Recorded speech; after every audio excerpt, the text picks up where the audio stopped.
but I can't do that. Yeah. Okay, I'm recording. So first of all, it says rate monotonic. Oh, by the way, like I am not super certain on everything I'm doing. So please, if I'm making a mistake, tell me I'm making a mistake, and then I can I can correct it. But so okay, so it says rate monotonic. So that is based off of the period. So the lowest period is the highest priority. So let's just okay. It's confusing the order, but like I'll just write it with like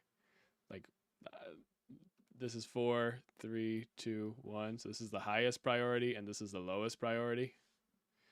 So the highest priority would be here because the smallest time period, and then the next one it would just be in this order. It would be 4, and then 3, and then 2, and then 1 would be the priorities.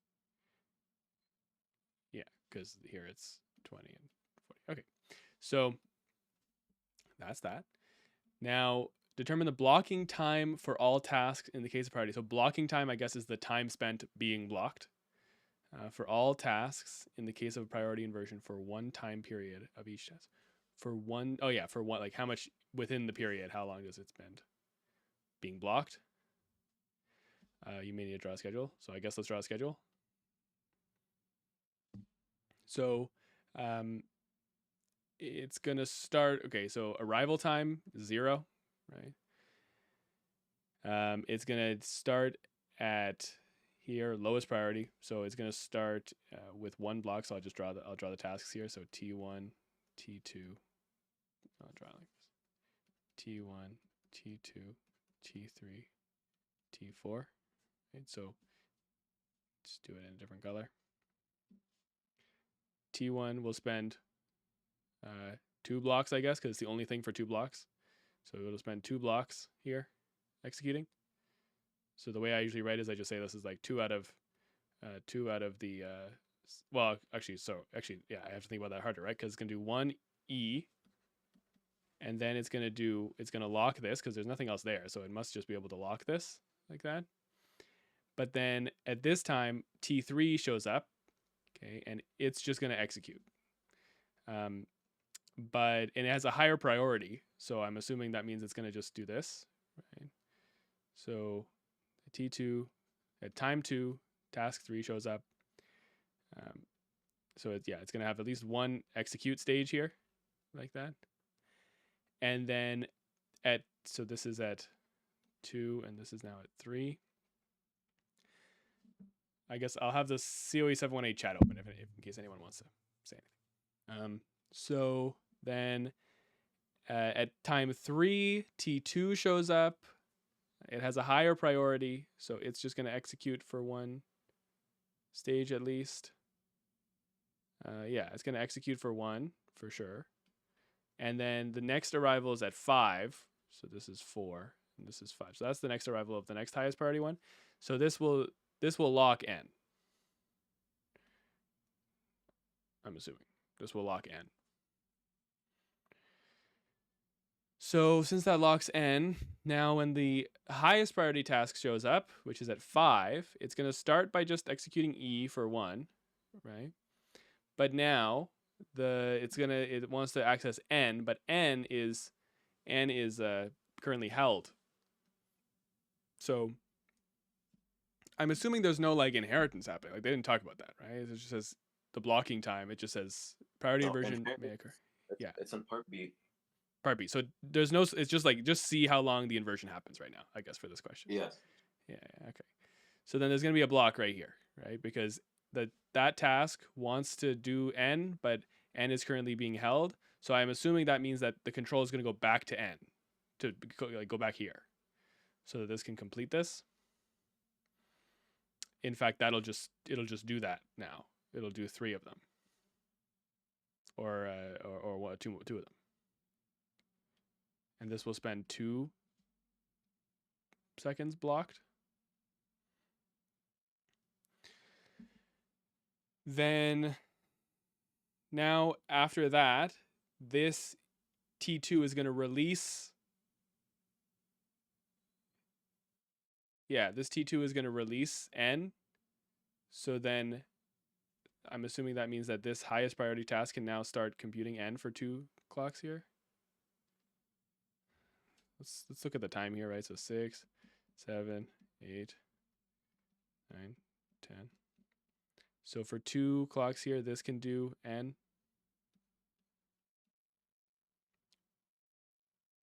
So that's going to done E and N.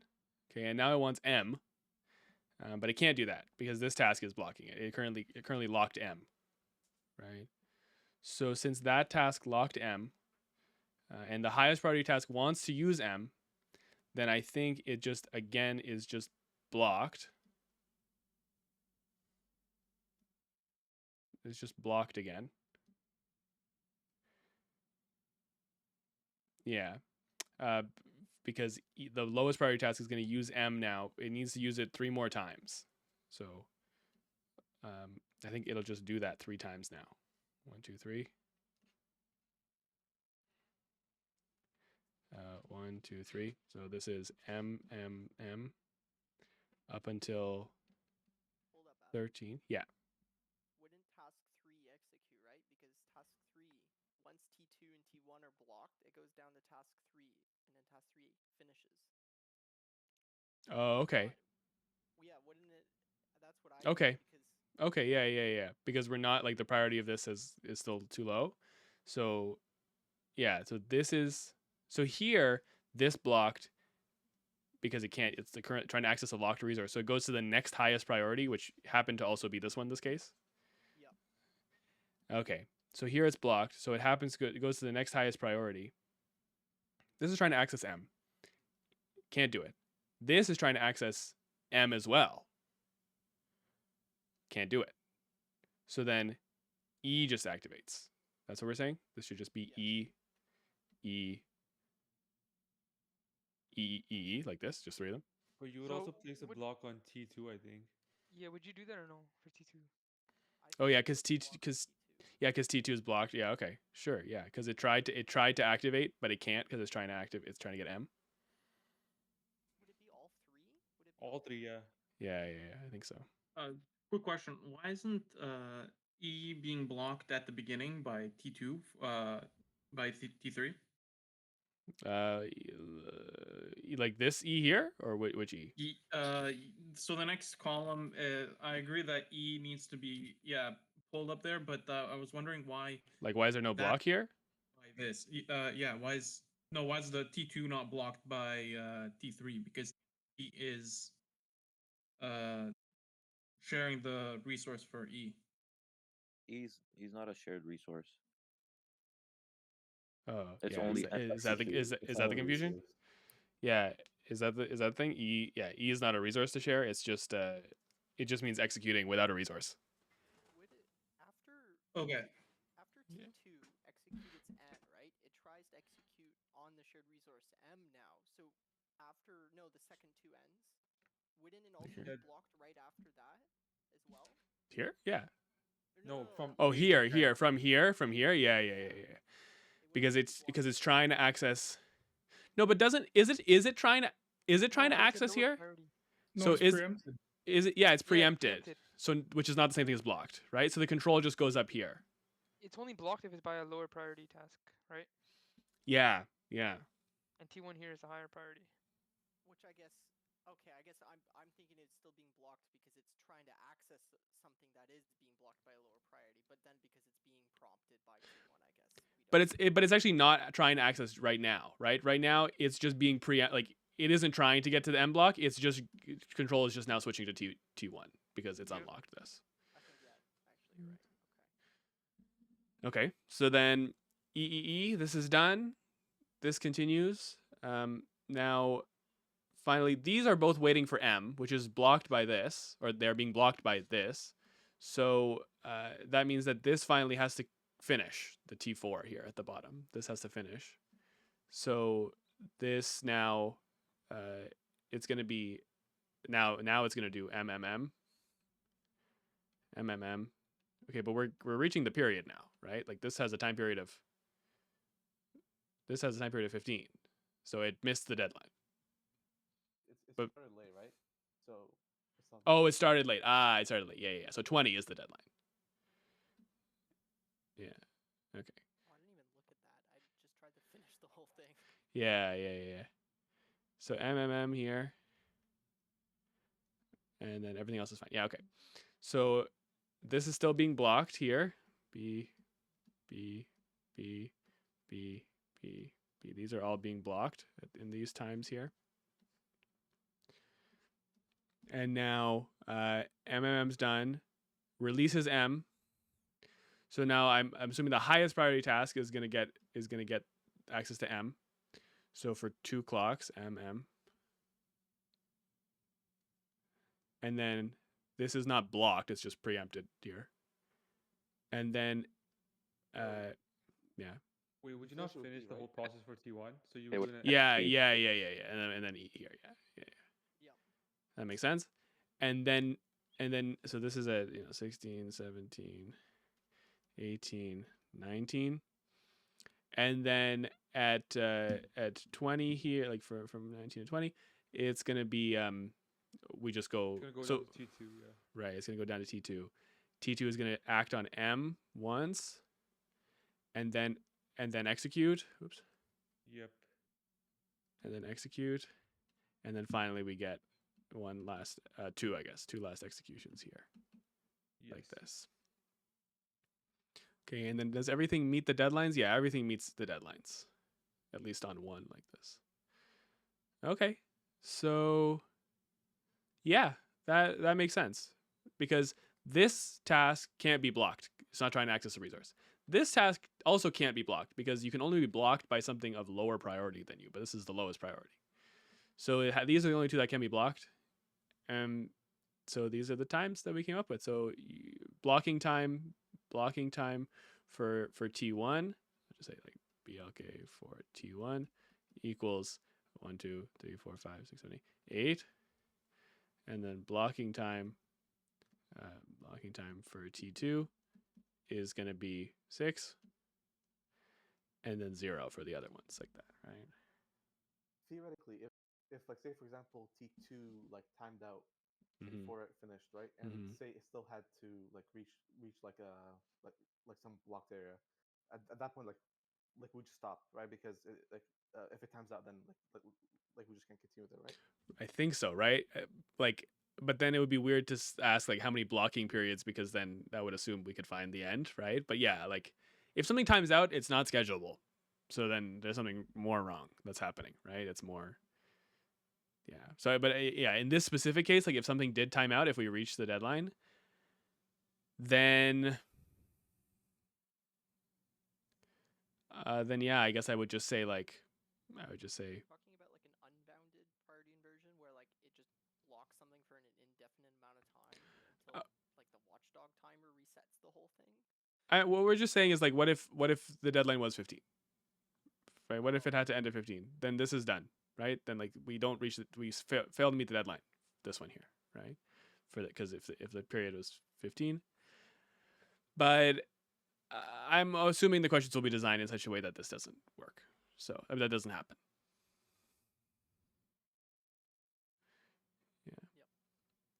Yeah. Someone said they asked ChatGPT about this earlier and said T1 and T2 were both blocked for 7, and the other two for 0. It's possible, but ChatGPT is pretty bad with numbers, so I don't know, right? I'd have to test. Yeah. So in this case, it does beat the deadline, right?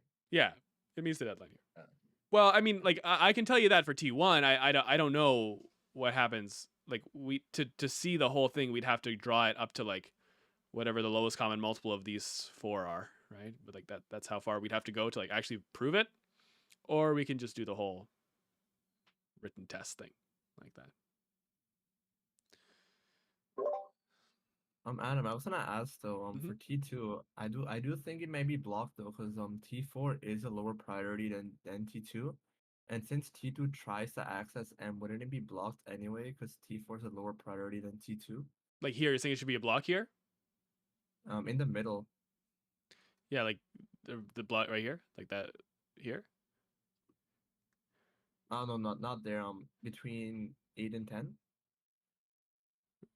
Like in this whole section here, this between 8 and 10. For T2, yeah, I thought it'd be blocked there as well because it's trying to access Makes sense. M, but M was blocked by T4.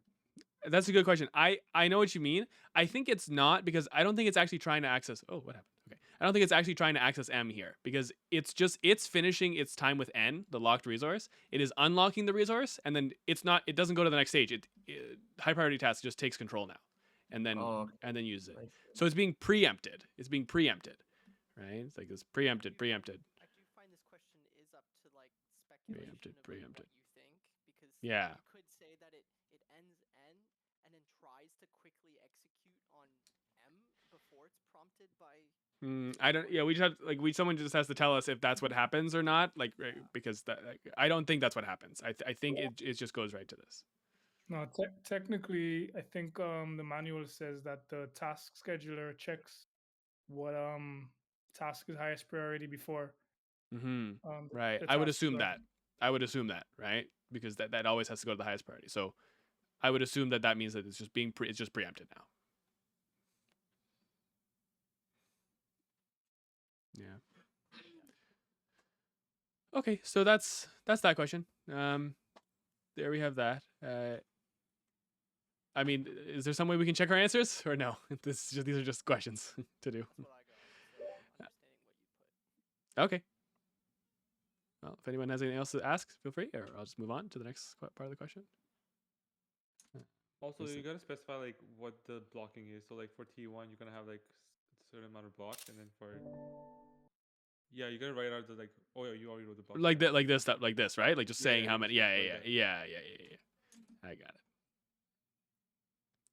So then, apply priority inheritance protocol to alleviate priority inversion and draw the task schedule for one time period. What does that mean for one time period? Like, what is one time period? I think they're basically just asking you to take whatever you just did. So like technically for part A, you didn't apply any of like the fixes, and then this is just the final outcome. But part B, you're applying priority inheritance. Oh yeah. Just for like the entire thing. I get that, but like, how long is one time period? Like, we have 4 different numbers here. I think it's one time period for each one. No, it's like similar to the previous one, right? But like one time period for this one. Oh, I guess like. Oh, okay. So like, as long as the longest time period one completes, that's how long we should go. Like, as long as we see to the end of this one. I think if the worst case scenario still meets all the deadlines, I think trying to do the priority inheritance will also meet all the deadlines regardless. So you just kind of do the whole thing. But it says of each task. Does that mean that we should assume that no task runs more than once? No, I don't think we should assume that, because actually here, this isn't what's going to happen here, right? Like, what's going to happen here is the high priority task is going to run again, right? It's going to, like, this isn't going to go now. This is going to now switch. So do we continue? That's going to be a really long graph, isn't it? Switch, right? Because it was only switch after like 15 units. It should theoretically like be shorter, no? Or like or similar time, because all it'll do is replace the block time with like actually computing the thing, right? And then it'll wait like for X amount of time until it actually, yeah. Oh yeah. Like, you're saying like there's not going to be any more blocking periods after this. It's gonna be a lot. Yeah. I know what you mean. I think that is right. I couldn't prove it to you, but I think that is right. That there's not going to be any more like blocking periods. But what about for task 2? No. Well, yeah, actually no. Task. Oh no. Task 2 was not going to be blocked.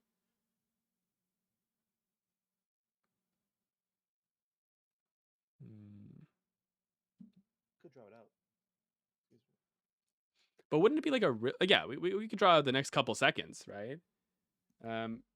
But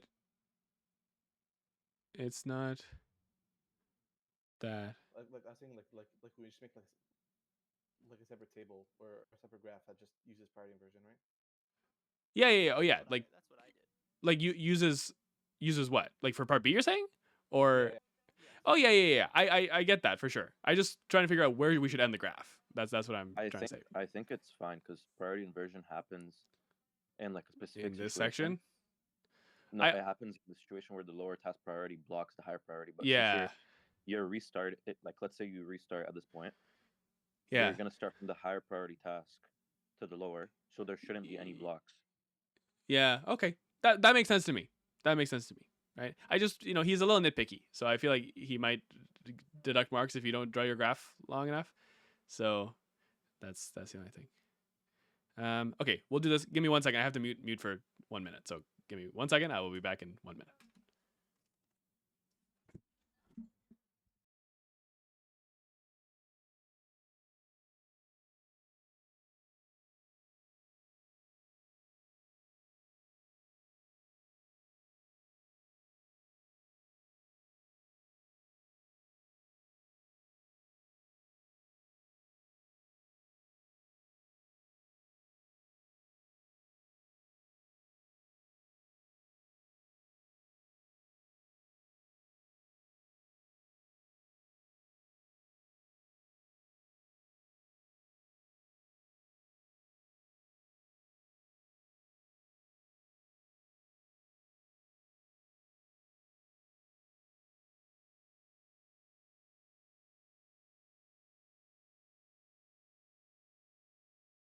Anybody in the chat has the same idea as me.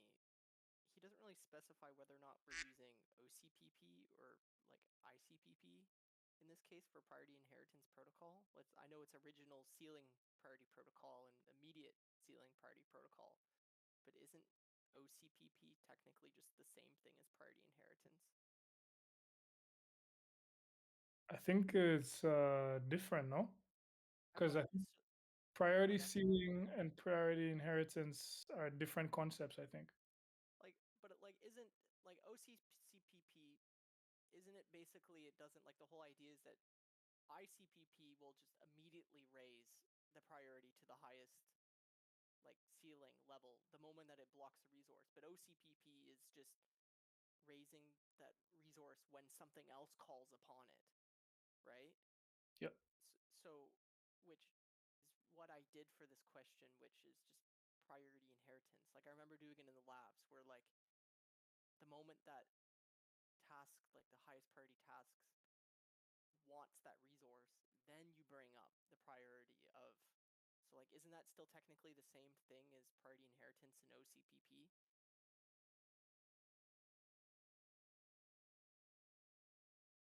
I'm not 100%. Yeah. Because I think technically priority inheritance doesn't define a ceiling, but OCPP and ICPP do. That's what I understand from them. Yeah, like I know there's two, which I guess isn't the ceiling I forget if is the ceiling like there's a predefined ceiling, but then there's also like, isn't there just like a ceiling for like the highest priority that isn't like the one of the other ceilings is the highest priority of all the other tasks that hold that resource or want that resource? Like I don't know, it's up to speculation, I feel like a little bit. Okay, well, I'm good to keep going here on this, and then we can talk about that after. See if we can apply that after. But yeah, let's try this. So it's gonna be basically the same plot. So I'll just copy the x and y. Well, actually, I only want the x and y axis, so there's gonna be too much to erase. Let's just do this. So this is task 1, task 2, task 3, task 4. And then we need this on the screen, right? So. Oh, did I not? Oh yeah, for a second I forgot. I thought I didn't do the arrival times properly, but I did do the arrival times properly. Okay, we need this whole thing because I need to see the arrival times. So you can straight up just copy what you did for the first graph up until the block at T1. Oh yeah. You're right. Okay, so then maybe I will just copy this thing then. Maybe I will just copy this.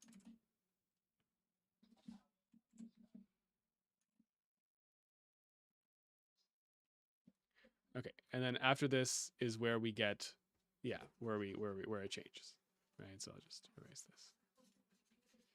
So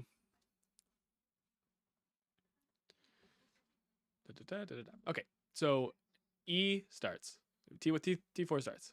E locks M, then T3 preempts it, and because that happens at 2, it arrives at 2. Then at 3, T2 preempts this, N, it locks N. Okay, but let's think about what the priority is happening here, right? So so does this priority raise? I Not don't yet. think that matters. Not yet. Yeah, because it's being preempted by someone with high priority, so it just stays. Yeah, so then this is preempted. And then now here, E wants to access M. Or not, no, I mean, T1 wants to access N. It can't. So it's going to be the same thing. It's still going to be blocked. No, doesn't it go back to No. T2 to run and execute N until it's Yeah, done? but Yes. So yeah, just do that. But no, I think it gets blocked and it goes to T4. Oh, sorry, not T4. It goes to T2, right? Well, It it's has to not. finish with T2 before it tries to execute on M, right? Oh, like, nah. Yeah. No, it has to go to T2. Sorry, T2. Yeah, to it goes to unblock. T2 and it does Wouldn't N. T2 just be elevated in priority, so where it has the same priority as 1 until it finishes with N? But Basically, how yeah. do we know? How does T2 know what priority level to raise it to? It just raises it to the one equal to like the one that's being blocked, right? But it doesn't know what's being Or one blocked. or And higher. it does. Okay, but like now it knows it. Now it is Yeah, like that's what I'm at saying this now, point. So like right now it's going to be raised to the priority level of this. So at this moment here, right? Here I'll just draw like a line like that, right? The priority level of T2 has gone up to the value of T1. Like it's gone up to that value. Is it T1 or T1 plus 1? I think it's the value of T1. It's just This is Googleable though. Like,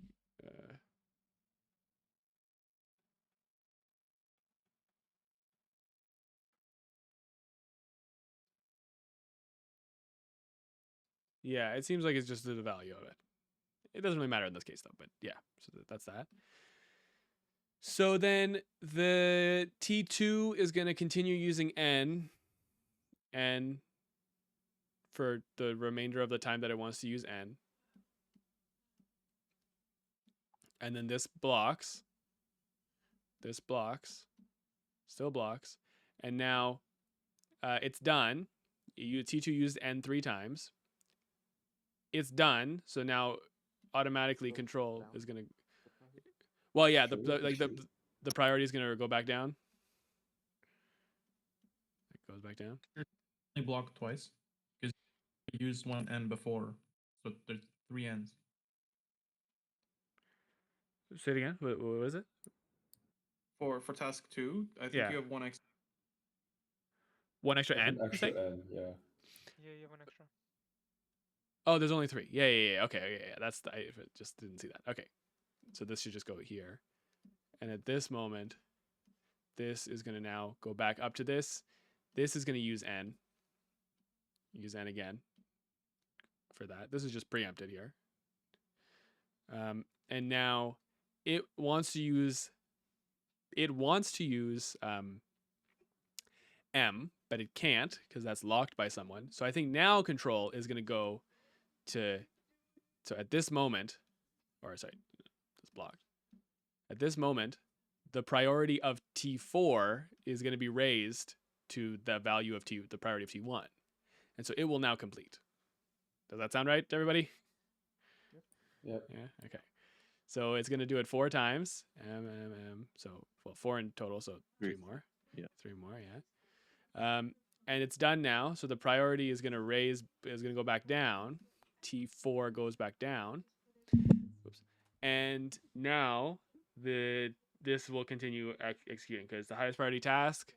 So it will do M twice. And E as well. It'll just finish because it now has access to everything. And then now it's just gonna go back down in steps here like that, right? So it's gonna go now task 2. 2 more blocks at T1. Yeah, you fill it in. For T1. Oh, 2 more blocks. So Yeah. two Like more this is blocks there. this is blocked. Yeah, this is blocked here. Yes. This is blocked here. And then MME, it's done. So I'll just put a little green. It's done. Then task 2, it did an end, so now it needs M. So it'll just, M is here. It'll just lock and unlock M here. Because nothing else has M. And then E. And then it's done. So it's not blocked here because it's just being preempted here. I think that's how I'm thinking about it. T3 is now going to go 1, 2, 3. E. And then finally 2 E's here. E like that.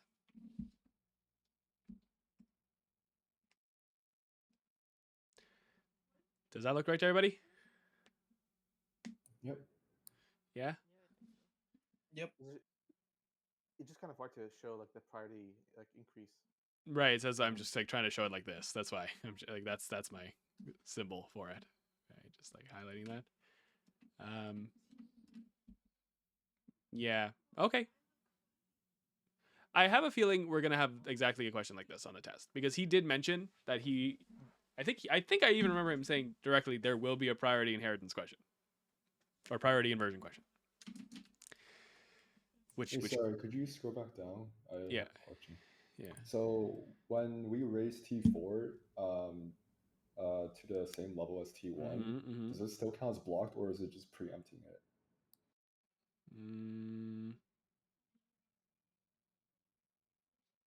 I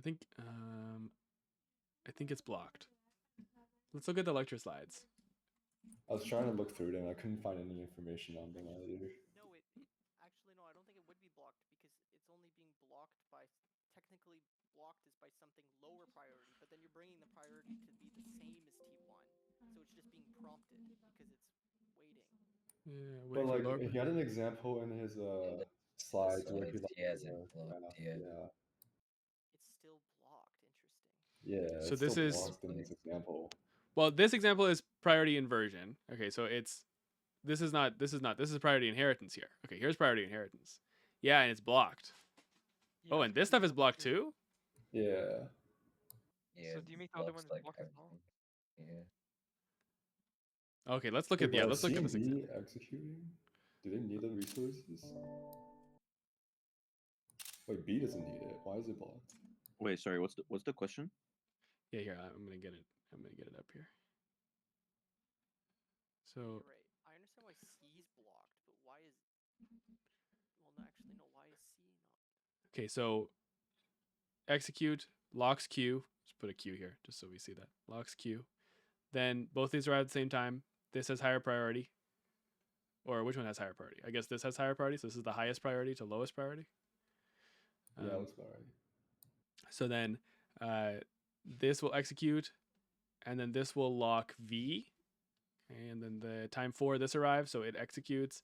These are just preempted. Okay. But now, at this moment, the highest priority task wants Q, can't use Q because it's locked by this guy.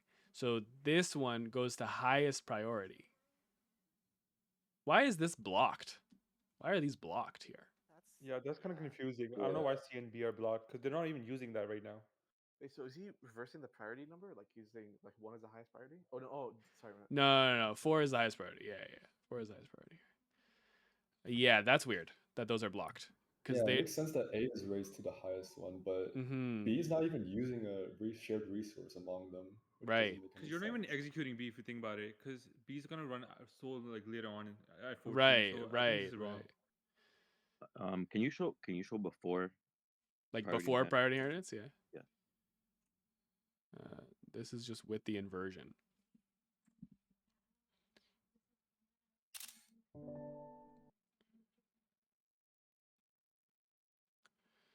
So with the inversion, what's being blocked? Yeah, this isn't being blocked here. So with the inversion, this is like the unbounded priority inversion because like the middle priority task is preempting this. Low priority task, so this is blocked. So the next priority task, yeah. So yeah, these aren't blocked. These aren't waiting for anything. It can only be blocked. There was a definition here. Let's see the definition. Hello? Blocked. Process is waiting for a lower priority process. The process has to be blocked. So these are not waiting for lower priority processes. Yeah, you're right. I think this is Because they're not incorrect. even running, right? Those processes. Yeah. And let alone that, like B doesn't even need a resource, so it's not waiting for Yeah. anything. There's nothing. Yeah, so I think this is incorrect. Could we email him, or is it too late to email him? At this point, I don't think it really matters. Yeah. Okay. I don't know. I think Yeah.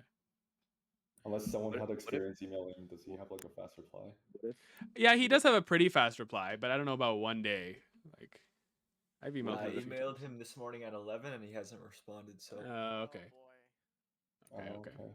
What if I the think we just complain and get free marks. Yeah. What if the definition of block just means that if it's being taken, if the lower priority is preceding it, that means it's blocked. Can you Yeah. go Yeah, over but the like B, yeah? but like thing is B is not even like using any resource. So why is it getting blocked? I think I read somewhere on Google though that it's like a thing of priority inheritance that like it doesn't matter like what's being like executed, it just blocks all the processes in case like one of them like gets a higher priority later on or something. But if you go to the question, it says that the cases during priority inversion, maybe it means that it's blocked if a lower priority task is preempting a higher priority task because of some resource. Doesn't matter if that task wants the resource or not. Okay. So you're saying this is correct? That this should be blocked here? I'm just trying to make sense of it based on Yeah. the question, right? What it says. Technically, those processes are waiting due to the lower priority process, right? Like they're running later than they should. Yeah. Yeah, because before priority inheritance, you can see like in the right graph, they are running. So maybe you can call it like I'm just trying to make sense of it, but going by that definition, maybe it's not just resources, but also if a lower priority one is going before a higher priority, then it's blocked. Okay, so if a process, these are processes that are waiting for a lower priority process to complete. Here it's not blocked because it's a higher priority process that's acting. Yeah. Yeah, I think it makes sense. Okay. Because if you look at the right example, the only time the lower priority process is executing is after the C and B is done.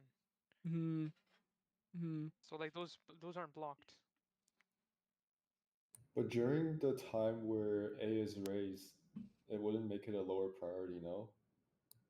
Sorry, Adam, can you scroll to the first graph you made? Yeah. Because then actually this works out here. That works out here, right? We consider them blocks in T2, right? Yeah. We do consider them blocks in T2. But that's because T2 is waiting for M, right? That's why I think we did it, because T2 is waiting for M. Fine. It's using the same resource as the lower priority one. Whereas here we didn't consider it. No, but that's just being preempted. Yeah.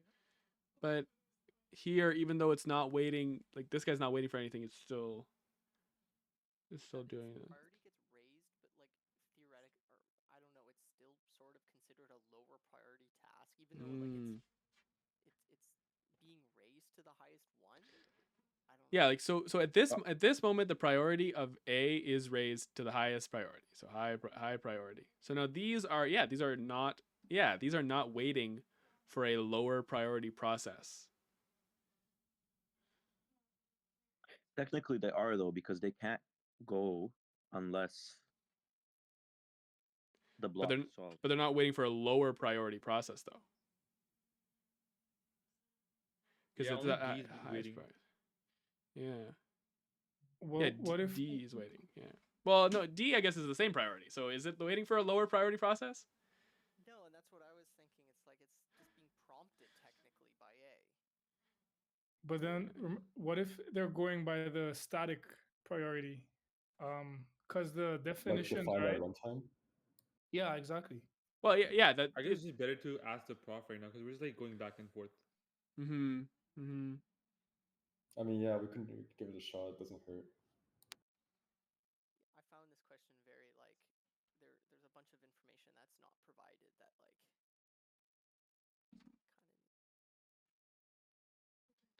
There's no Worst solution case- for any of the past exams, right? Worst Say it case again? scenario, Yeah. tomorrow we can write the assumptions on our question and then proceed as we see fit based Yeah. on those assumptions. So I guess like that's the thing we could do tomorrow, but I guess if we still have time to ask, we can give it a shot. But just keep that in mind when writing the test tomorrow to state your assumptions. I just feel like he doesn't seem like he's going to be very receptive to assumptions. You know, I think he's going to be like, that doesn't seem like a correct assumption to make, which we could totally try. Very Obviously. strict. Yeah. But obviously we can try that. Yeah, that's totally fine. Okay, so that's that. Should someone email him? I mean, it's almost 6 o'clock. 6 o'clock is probably when he turns off his computer for the night. So. Yeah. Right. So. Well. Yeah. So that this is. Yeah. I don't know, and that was based. I think it's this the whole kind of like theme of this question, where like there's also like for part B, I guess. Well, no, they don't really say ICPP, so you don't use that. But like, my question was, isn't OCPP technically the same thing as just regular Right. priority inheritance? Right. Yeah, that's what I was thinking while doing this. I was like, isn't this just what OCPP is? Because Let's Google this. It only raises the priority when a task needs that thing, and rather than just immediately, I guess.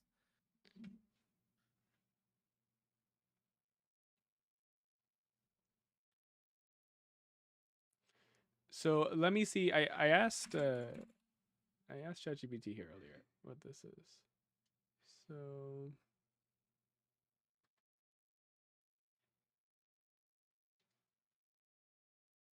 yeah. So ChatGPT said priority inheritance is a broader concept and a mechanism employed by both OCPP and ICPP. So, like, I guess that's all it is. OCPP is just like you do it like this, and ICPP is just you raise the inheritance immediately. Yes. Okay. So we're doing OCPP right now. That's what I think, yes. Yeah. Okay. To be honest, he spent very little time on those two things, so I don't know if he's gonna ask that. I mean, maybe I'm just being hopeful, but I don't know if he's gonna ask specifically like I think OCPP. this question will be on it for sure. I agree. I think this will be on there tomorrow. Now, unless I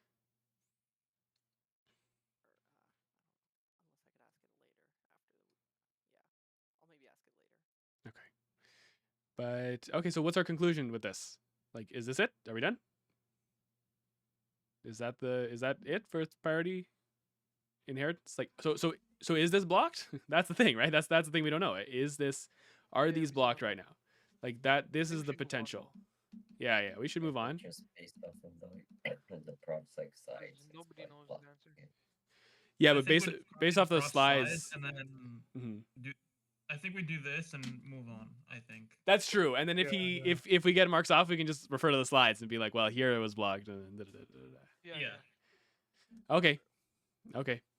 Let's do that. Okay, so I'll leave this as question marks there. Okay, so next question. What do we want to do next? Can you do the design question? That's kind of hard. This guy? Yeah, the code design. Yeah, design question.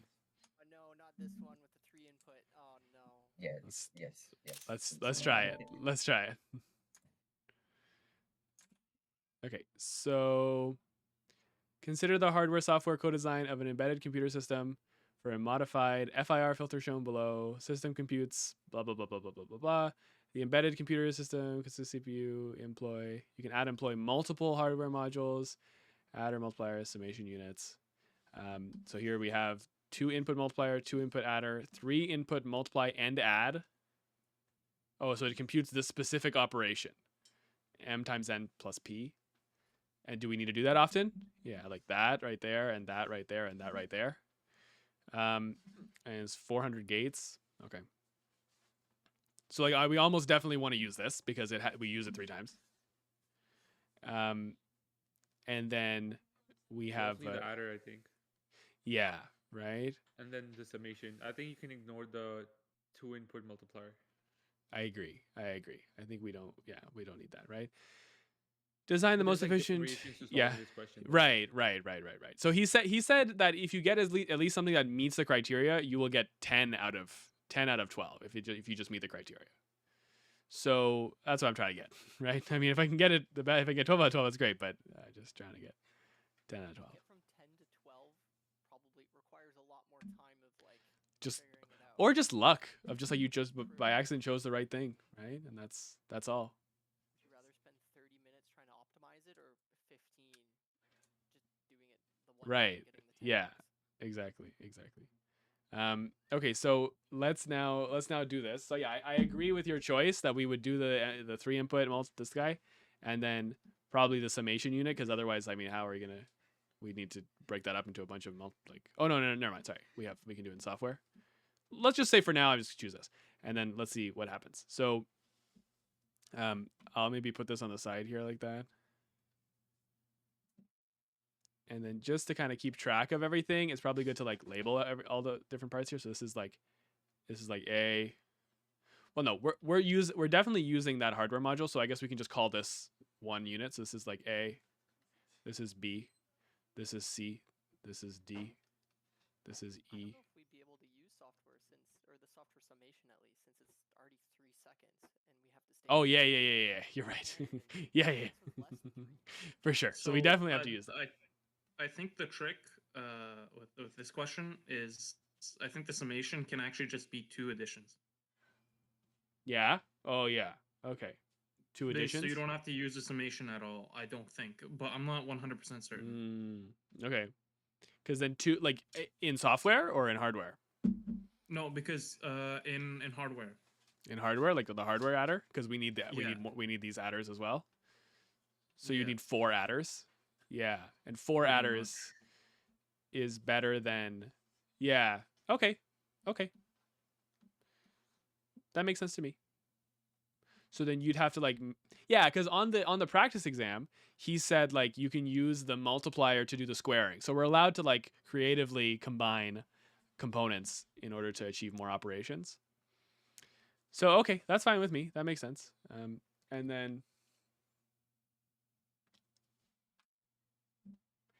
Wait, so the requirement for the gates. Yeah, so it's probably just use the least amount of gates. Yeah. Yeah, just use the multiplier on the adder. That's all you need to use. That's the least amount of gates, I think. Okay.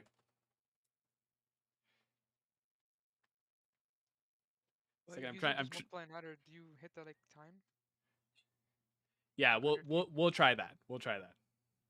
Okay, 1 second. I have to open a can of tomato sauce. So give 1 second. I have to run under warm water. Sorry, kind of random. 1 second. Back in a second.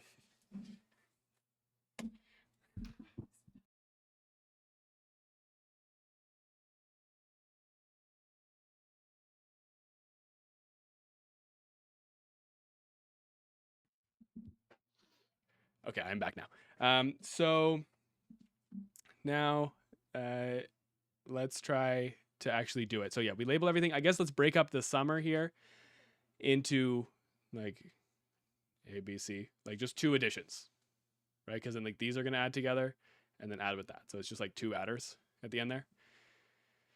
So now let's do that. So I'll draw the table. So for CPU, and then we have the multiplier, like the 3 input multiplier. And then we have the 2 input adder. Okay. And then, so right off the bat, we're probably going to just get these 3 going. Oh yeah, but we can't do all 3 at the same time. So we just have to do them sequentially. Yeah, that's how you do it. Yeah. Okay. Makes sense. So this is going to be A, which is going to go from 0 to 0.6. This is going to be B, which is going to go from 0.6 to 1.2. And this is going to be C, which is going to go from 1.2 to 1.8. So in the meantime, this guy can be computing, C can be going from 0.6 to 0.9. And then yeah, okay. And then how long does it take to do the multiplication? Yeah, less time. Okay, that's fine. So then D can be going from 1.2 to to 1.5. And then finally 1.8, all the inputs are ready. So then we just do, there's like the part E, but that has to go twice, right? So I'll just say E1 and E2. They just go sequentially. So the CPU it does that, yeah. So this will go 1.8, and then the adder is 0.3, so 1.8 to 2.1, and then 2.1 to 2.4, and we're done in 2.4. We didn't use the CPU for anything, but I guess that's fine, right? Because what could we use it for? You don't need it. Yeah. For anything, Can you honestly. explain the last two? This here? Yeah. I had a question about the like how they wrote the question. So it says the embedded computer system consists of a CPU, and you can employ multiple hardware. So does it mean you must add a CPU? Because that's how I read it. Oh, I don't think you have, like, the CPU is just always there and it's available to use, and then you can choose to add whatever modules you want to use. I don't think you have to use CPU. Like, the system includes a CPU already. That's what it's just saying. Like, so you don't have to pay for more gates for that. I think that's what that means, right? Wait, so do we have 3 different 3-input multiplier hardware? No, we have 1, and that's why they have to go sequentially like this, right? They have to go sequentially. But okay, so if we have 1, then if we compute the value for 2 inputs, right? Don't we need to also do an addition or store the value of these inputs before we do the next computation? I know what you mean, but I don't think that's something we have to consider. I don't think we have to consider storing the information, because I think it just does that, because he didn't mention that at all in his example, where it's like you have to make sure. I think we're just assuming there's latches somewhere that just hold it or something like that. Okay. Right. I know what you mean, though. I know what you mean. Yeah. The last two, I can explain the last two. So the last two is just like at this point here, at the point 1.8, right? All of this has finished now. At time 1.8, all of this has finished. And now we just have the summer. But what's the summer doing? Right? So the summer is like 3 inputs, A, B, C. This is the same thing as just having an adder, which adds, let's say, this is A, B, C, A, B, C, C, with this, which is A plus B. Right? That's the same thing. The same as just 2 adders. And since we have two input adders, we can just use that. And there we go. Make sense? I forgot what he said during the review. Did he say that it's better to minimize gates or minimize time? Gates. Better to minimize gates. Okay, so theoretically, if we could get just 2 input multiplier, 2 input adder, that would be that'd be better. Which right? you can do. You can do that, by the way. You can, and it still gets you less than 3. Yes, it does. Okay, then that is the answer. That must be the answer there. Unless there's some way you can do. I mean, I'm sure that I would hope this is a 9 or 10 out of 12 answer here. But for the 12 out of 12, I think it's going to be something like that. So you can do it with just these two. You're saying? Okay, and then it's possible. Can you do it even with just, less? You have to. You can it's. I think the minimum is just those 2. It's just the way you have to do it is that you have to cascade the processing of the inputs, whatever. Yeah. So you would have to like for just do the 2 columns, and then you'll figure out that like you'll have the time slots for like the multiplication, and then once the data becomes available, just process it further down the graph. Don't worry about like doing it 1 tree at a time, or 1 branch at a time. Yeah. Just if you want, just do the chart. Like you'll see what I mean. With these 2, with these two with things just here? those 2. Okay, let me just copy everything. I'm not home right now, so I can't. It's okay. It's okay. Like, draw anything. Sorry. So these 2, and then we're gonna have CPU. So that's Adam, true. question. We could probably do this even better by getting, like, why does this doesn't have to run last? This could run first, and then have these 2 going. Well, this is no. They have to finish first. Okay, yeah. Sorry, someone had a question. Go for it. Yeah. So, going back to the CPU, are you sure we don't have to include it? Because in the sample review, GoolCon included the CPU, even though it would have been more efficient to have it without the CPU. So that's why I'm confused whether we have to add it or not. But in the review would have like, so you're saying that he used the CPU, even though it would have been more beneficial to replace that with a just sort of hardware. regular hardware. Yeah. Hardware. But the thing is, like, would if you included the hardware, would the gates have gone above the limit? Like, would it have gone? The gates like once, as in like, it's weird. He counted the gates once. Yeah. He counted the gates once. Yeah. He didn't like multiply it by like however many number there were in like the diagram. It's like weird. Yeah, so the thing about the gates is that you can have one adder unit, for example, and you can have it switch between tasks. That makes sense. Yeah. You don't need to have. You don't need. Yeah, it can like that's what's happening here. I have the multiplier unit. I'm using it 3 times, right? For the same adder unit. A multiplier. That isn't the optimal solution, right? The one you're showing right now. I guess not. I mean, if this works, then this is the optimal solution. How many gates does that one have? This has 550. Okay. And this one has 500. Adam, I had a question. Yeah. Can you scroll up?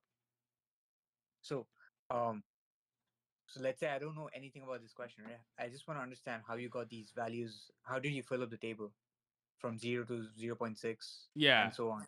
How did you get those values? Well, I mean, I just thought like, okay, so what modules do I have available to me? I have these modules available, the multiplier this. So then I just decide what's going to go first. So probably this is going to go, like this is probably going to run first. So from time 0 to time 0.6, it's going to be that. I know it's 0.6 because I can see that's how long it takes for the hardware multiplier to run. Oh, and then again it goes into the hardware, so it takes more time. Another 0.6, another 0.6, right? So that's for all these 3. Right? And then in the meantime, the adders can start. While this one's going, this adder can start. Right? And while this one's going, this adder can start.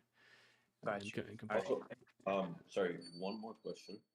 For summation, do you replace it for 2 adder gates? Yeah. Okay, so shouldn't it be like more gates? No. It's they're sequential, so not in parallel, like sequentially. So this one, and then once it's done, it goes into this. Yeah. I know I drew it as 2 separate things here, but like the CPU will deal with like taking this, and then really sending it back, right, to the same adder, right? But it's the same unit. It's the same unit. But the CPU deals with that, and we don't account for that time. Assume 0 communication delay as well as between CPU and hardware units. So 0 communication delay. So yeah, okay, let's try this with this. So just using the 2 input adder and the 2 input multiplier. So I guess we'll start with this 2 input multiplier. I mean, we got to start with somewhere. So let me label everything again. A, B, C, D, E, F, G, H, I. But I is probably, I1, I2. Again, 2 separate adders. So then now the A is going to go on the 2 input multiplier, and that's going to take 0 to 0.5 seconds. So once that's done, once that's complete at 0.5, then the adder can start. So 0.5 to 1. Oh, did I read that wrong? No, to 0.8, I mean. That's what I meant. And then so then here no, that's not B, sorry, that's D. D can go. And then just do all the multipliers first, don't worry. Okay, so 0.5 to 1, and then C goes from 1 to 1.5, and then the adder can start. So this adder for E can start at at 1. It can start at 1 to 1.3. No, you do G first. Yeah, you do G. Oh, G. Because before E is like ready to like add, you can do G instead because you already finished D. That's what I meant. Like you don't have to like finish each one like sequentially. Yeah. Okay. Just whatever's immediately ready. Just do whatever's immediately ready there, like that. Because then, okay. So do G next. So then this is 1.1, and then and then EH. So EH. So this is going to be from 1.1 to 1.4, and this is going to be from 1.4 to 1.7. And then F, which is going to be from 1.7 to 2. And then we still need 2 adders. So isn't this going to get to 2.6? So then Yeah, like looks like it. 2.3 to 2.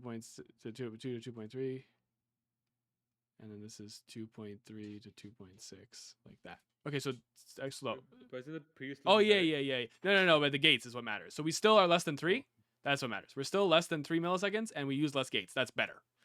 The gates are the thing you want to decrease. It's fine if it increases the time, but as long as it's still under 3. Like that. Okay, that is a better solution. It just the only thing that matters is what he's like requiring, because sometimes like in the 2021 exam, he asks for some like different requirements. So it's like you have to hit a specific amount of gates or something like that. I don't quite remember, but yeah. Requirements. Yeah. Makes sense, right? But no matter what, we're trying to use as few components as possible. You could just use all the components, and then it would be the fastest if you use all the components, right? But it would be like we always want to use the least amount of gates as possible. So yeah, okay. So I guess that's better. I mean, the only thing that could possibly be better is if we don't use, or if we do, if we don't use that one, and we just use the multiplier. But I don't know if we get below the time, because there's no way, like this takes 1.8 seconds. We can't do that in software. We have to do that in hardware. But that's not that bad of a difference.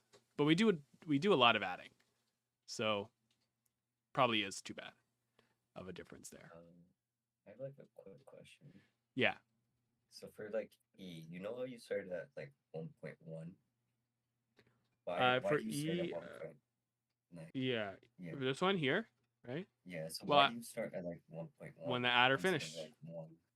Well, when the adder finished, right? The previous adder was doing G before this one, was doing this addition, and it finished at 1.1. So immediately I want to get it to do the next addition, which is starting at 1.1. But isn't there like a multiplication before, like in B? Like I'm trying to think of it as like in like. But you don't have to do it, like B is happening separately. B is happening independently here. It's happening. It's happening from 0.5 to 1, from like that time to that time, right? So think of the multipliers and additions as like two separate times. Yeah, two separate like think of them as like registers almost, like one register doing multiplications, one's doing addition. So you can have an addition and a multiplication happening in parallel. You just can't have 2 additions and 2 multiplications. Right. Okay. So you can have them running in parallel. So yeah, you can't have 2 additions happening at the same time, but you can have like a multiplication occurring while an addition is occurring. Yeah. Okay. As long as they're not referencing the same, like data. So that's why you still have to stagger like A and D. But I'm a bit confused here, right? So D could also start at 0, no? D? D. No, but it doesn't. This input's not done yet, right? It doesn't know what number's here yet. Oh. Right. Okay. That has to finish first. Okay, so from D it goes to G, right? And then it goes to E. Am I right? But then shouldn't E start from 1? That's the.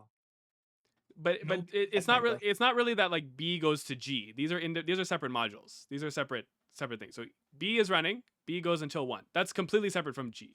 G is just separately running this, which starts at 0.5 to 0.8, and then it goes here, which is from 0.8 to 1.1, and then now the adder is going to go here. So it has to start at 1.1, right? Because the adder, it can't start at 1.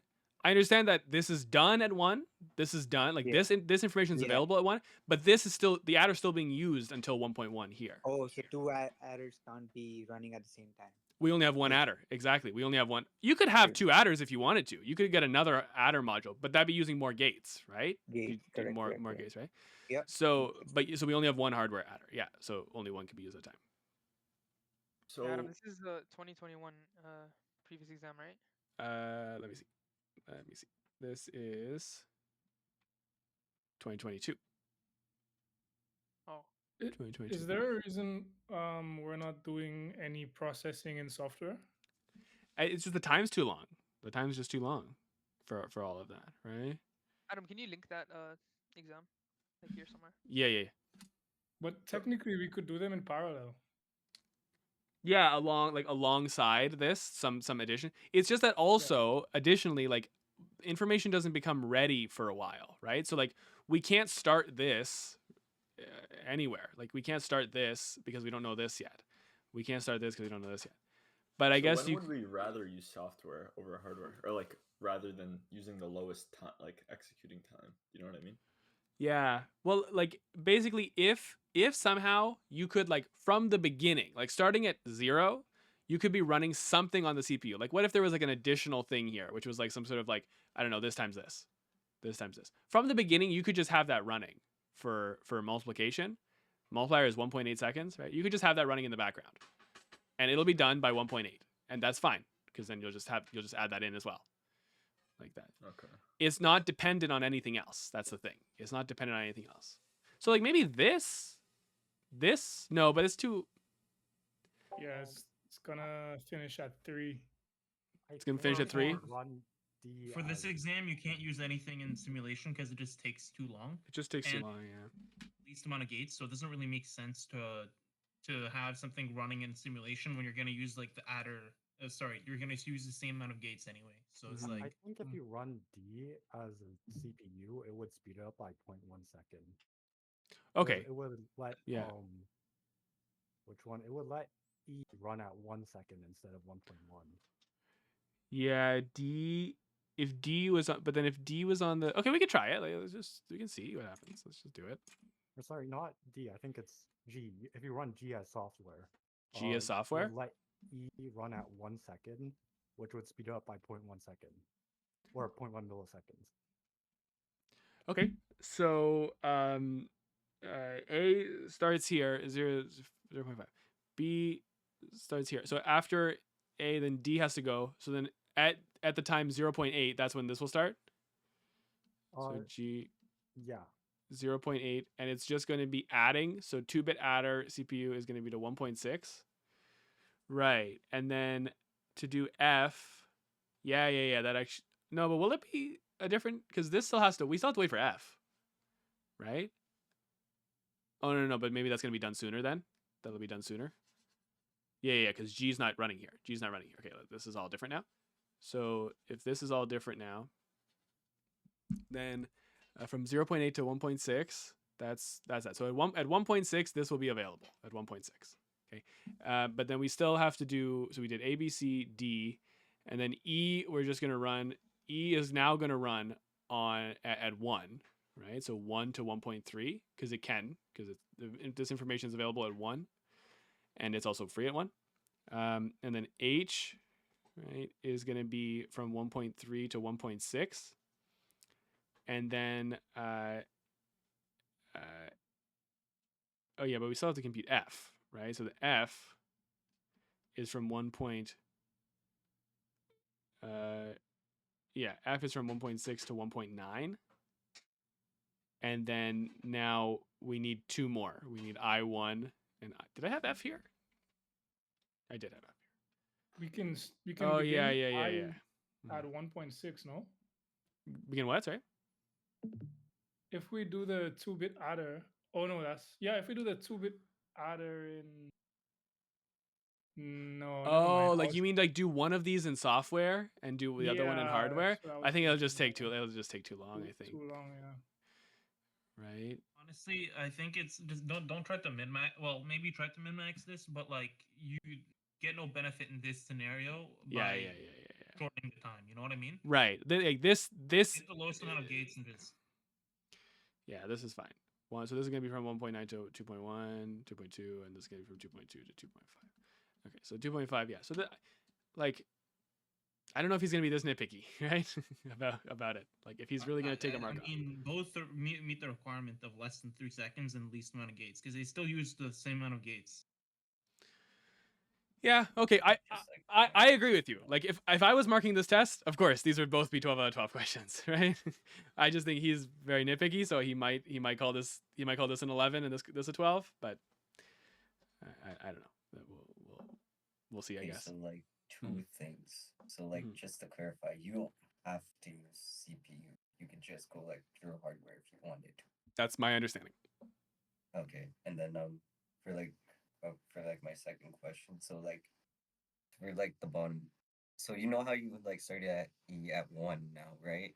That's because you're running like G at like a CPU, so it doesn't have like a previous like. Okay. Doesn't need the adder. Doesn't like this is separate. This is like the CPU itself is running that information. Okay, so it wouldn't have to like wait for like the adder to like finish like it did in like the other design or like the previous Yeah, like here like yeah, because here we had another piece that was running from 0.8 to 1.1, right? But that was preoccupying the adder. But there's nothing. The adder is actually not even being used from 0.8 to 1. It's not being used. Yeah, because you're doing it through like there's something software. else. Something else is happening, right? Yeah, it's some separate. Okay. Wait, so when you're choosing the CPU, you don't consider the gates? Yeah, like because the CPU, yeah, that's based on the wording of the question. Like, we don't know how many gates the CPU is, probably a lot, but it just says a computer system consists of a CPU, and you can add multiple hardware modules. So that's your adding that, right? Okay. So the CPU is just the CPU. It's just already there. It's probably I don't think a we lot need of to consider the gates because the CPU is always gonna be available, right? It's like yeah, exactly. So that's it. We just consider I the had a gates of quick what we're question adding. for Yeah. summation. How come for the summation we only have I1 and I2 if there's 3 inputs coming in? That's right. For the summation, because we. Oh, I see. Okay. That's how we do it. So it's Thank only two additions happening, right? Yeah, no problem. That's that. Okay. So honestly, if I had this question, I would hope that I would get this. I guess my thinking tomorrow will be like, it'd be nice to use this module, but I'd probably attempt once with a small amount of gates. Yeah, but this is probably my plan tomorrow. It's like I'm gonna see this question and I'm going to attempt to use less gates than I think is probably possible. And then if it ends up working, great. And if not, then I just do it again, but adding another hardware module. And then it'll probably work out with adding that extra hardware module. So then if it works the first time, amazing. Then I hopefully get the full marks for the question. And if I don't, if it doesn't work out, then just do it again, and you'll get it the second time by adding some module. Or more gates. The approach to this, because there's like absolutely nothing on this off of like YouTube or anything. Right. So like yeah. Like a proper like way of doing it. Well, yeah, because there just isn't a proper way, right? So it's like that's what I was saying there, or like just choose your hardware modules, and then it's trial and error. It's just trial and error. It's based off that. Just like choose your hardware modules and see what sticks. Exactly. That seems like how I'll do it tomorrow. So there you go. So I feel like choose the 2 lowest ones, like hardware, and then just and then try from there. But not necessarily like the 2 lowest. I guess in this case I did do that, the 2 lowest amount of gates. But also consider like what's being used here, right? So if we're using a lot of adders and multipliers, then yeah, I mean probably I need the adder and multiplier in hardware. But like the summation, I don't really need that. I feel like a question like literally exactly like this is safe to assume going to be on the yeah, like exactly like this and exactly like this. Build.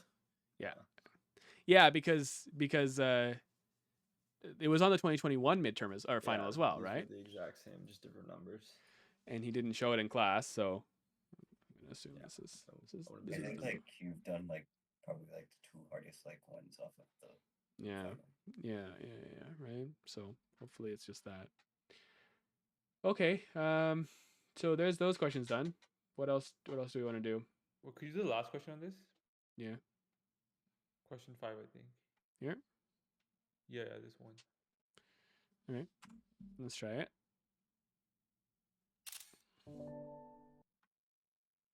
Because I feel like these are going to be the big problem-solving questions on it. Right. So consider a periodic task set of table 5 given below. 3 periodic tasks XYZ of an embedded application. Blah blah blah blah blah. Another periodic task P reads the data storage and updates. Blah blah blah. Table 5 provides the temporal characteristics. The time units are in milliseconds. 1 time unit is spent on data storage by each task. And this time has already been added to computation time, so we don't have to think about any of that. Okay. What would be the priority assignment for these 4 tasks if deadline monotonic priority-based scheduling is employed? Fill up the priority column. Okay, so deadline monotonic is the shortest deadline, is the highest priority. So again, I'll just say like 4, 3, 2, 1. This is high, this is low. So highest priority will be this guy. The lowest priority will be, okay, sorry, so 4. And then the next one is this one, and then the next one is this one, this next one is this one. So there's that. So the highest priority is this guy here. What would be, we did that already. Using the response time analysis, verify if all the tasks would meet their deadline for deadline monotonic priority-based scheduling. Using response time analysis. So this means not the graph, right? This means using the R values, right? Is that what we're meant to do? That's what I'll do. Anybody know what we're supposed to do? Just that. So when I was doing this question, I just assumed that it would be the same thing as what we did on the midterm, except for this time we're using the deadline instead of the period. Right. So we still need to do like the R values for everything, like with the these things and all that. Yeah. Yeah, you're right. But I'm That's not that's what I wanted to know, because I didn't know if we're supposed to just do the same thing except for replace deadline with the deadline. Because it's like I tried Googling this question, couldn't find anything on it. Like other than like how to graph these, but like I'm assuming he's not wanting us to. No, I think if it's graphing, then he'd say in the question you can graph, right? Yeah, exactly. So like I think it's just swapping the period with the deadline, and we just The thing is, how is the deadline monotonic different from the EDF? That's what I was like confused about. Because even for the EDF, you're still using the deadline. So how is it any different from that?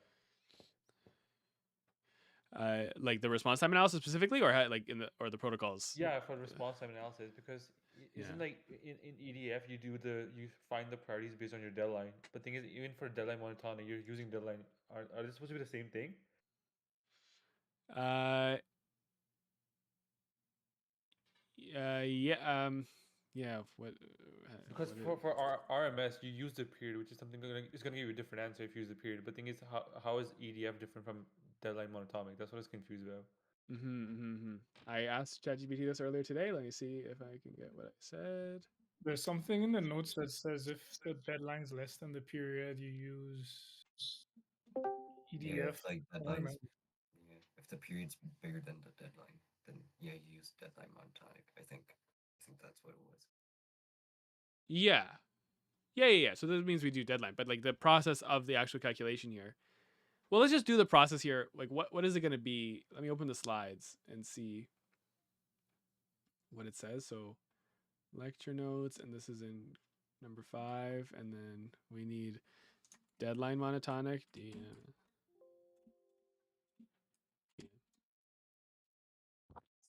I had a quick question. So, on the D2L announcements, for the final exam announcement, the prof said we could bring the table, printed table, but there's no real use of it, right?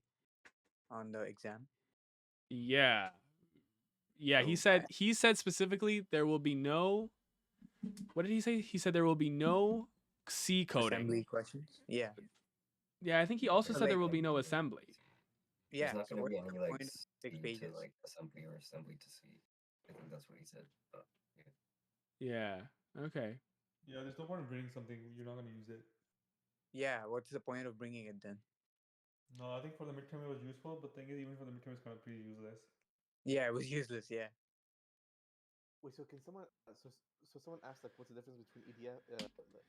Yeah, EDF and deadline monotonic. EDF it's supposed to be less than 1. EDF is dynamic. I think that's the difference, right? Deadline monotonic. Yeah. Is fixed priority. Yeah. So like in terms of the protocols, EDF is the dynamic one. So that means like it's preemptive. Like it can. Let me verify this. Both preemptive. Like the difference is like the dynamic priorities change during execution during runtime. Like yeah. While the other one is fixed priority, right? Yeah, I wrote down some stuff here. Let me see what I wrote down. I wrote down.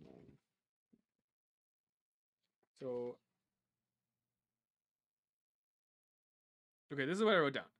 RMS and EDF are preemptive. RMS is shorter periods is higher priority. DMS, like deadline monotonic, is earlier deadline is higher priority. So I think RMS and EDF are the only two that are preemptive. DMS is not preemptive. So that's the difference. Because otherwise it's the same thing. Otherwise DMS and EDF are the same thing. No, they're both. I think all of the ones that you said are all preemptive. I think the difference between EDF and deadline monotonic is that the priority is fixed with deadline monotonic, but for EDF, then the priority is dynamic.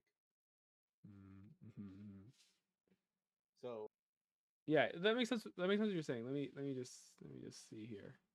So like for EDF, I don't think we can actually do like a priority table or something because it's like it's too complicated. Yeah, it's complicated. It's complicated. Yeah. Okay. So then, yeah, to do this response time analysis, is this response time analysis the same as RMS now? Like we just do like the computation time plus and then like the sum of like the ceilings of whatever it was. It was computation like RI. I think instead of, I think it is, except for you're not using the period as like the bottom like part of that. Oh, using the deadline instead. The deadline. Yeah. So it's going to be, this is the, see if I remember this.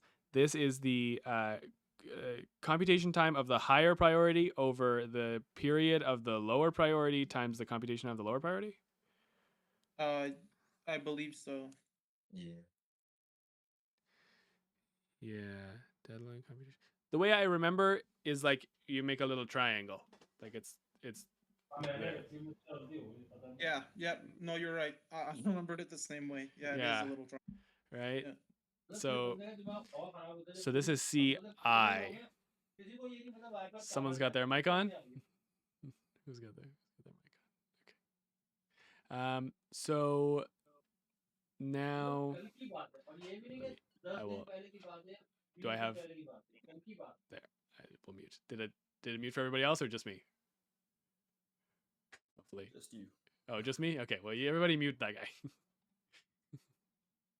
I don't think I have ability to kick. No, I don't. So there you go. 2 p.m. Bino mute.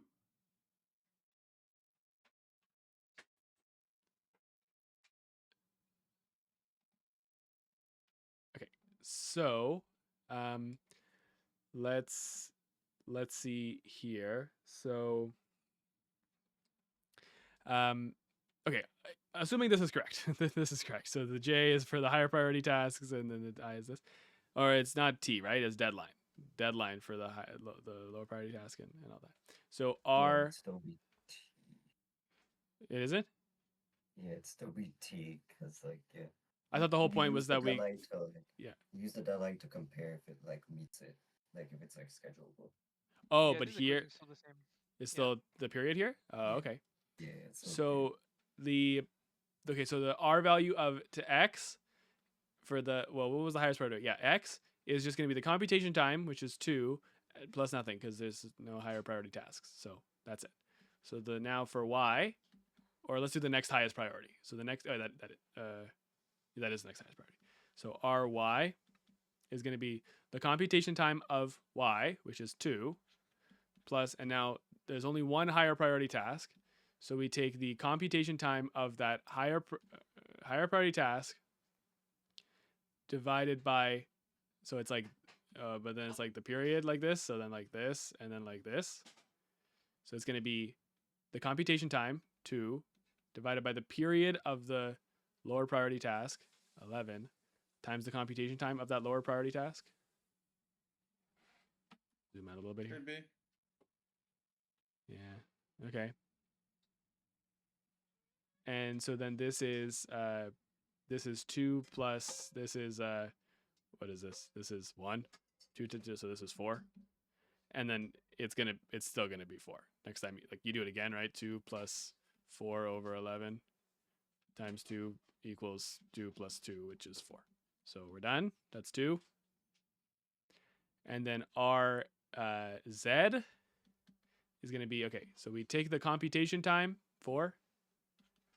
We add 2 of these. So there's going to be 2 because there's 2 higher priority tasks.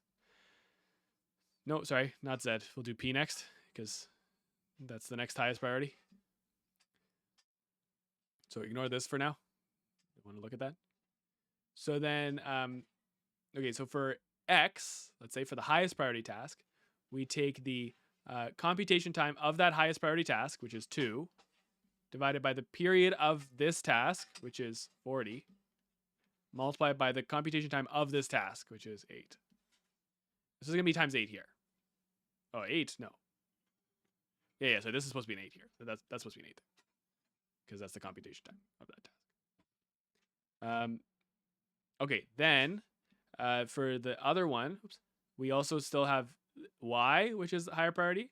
So we take the computation time of that, which was 2. We divide it by the period, and that's it there. So this is 8 plus, and then this is still, yeah, I mean, it's gonna be the same. It's gonna be the same, right? So it's gonna be 8 plus, this is 1 times, so 8 plus 8. So this is 24, and then you plug 24 into this. It's still the ceiling is still 1, so that's it. You just 8 plus blah blah blah blah blah blah blah blah blah. 24. I'll just write it, I guess, just a little sloppily.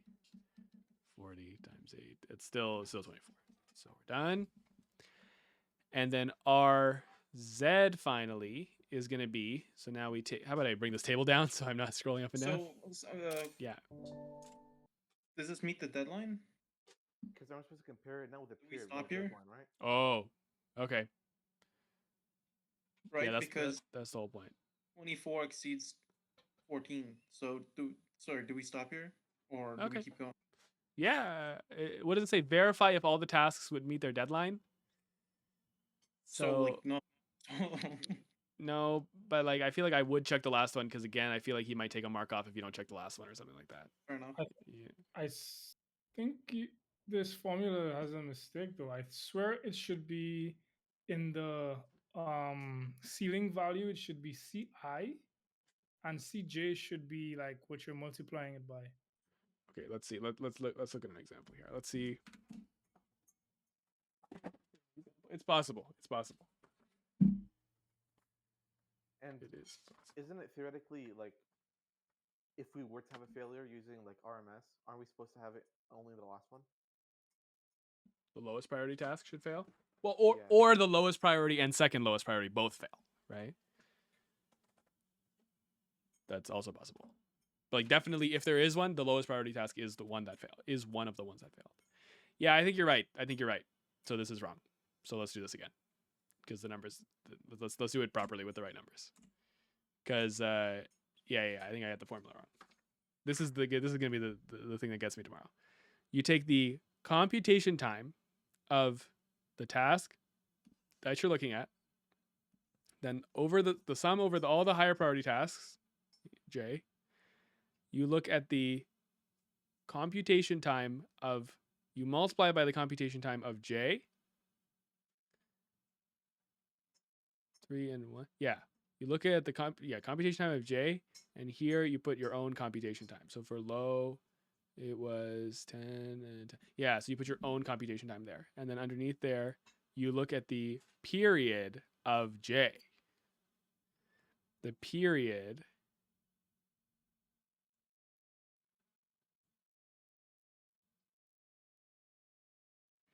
Yeah. That's it. So computation time. Yeah, that's right. This is right now. Let's verify the slides, right? Verify the slides. 3, 7, 8.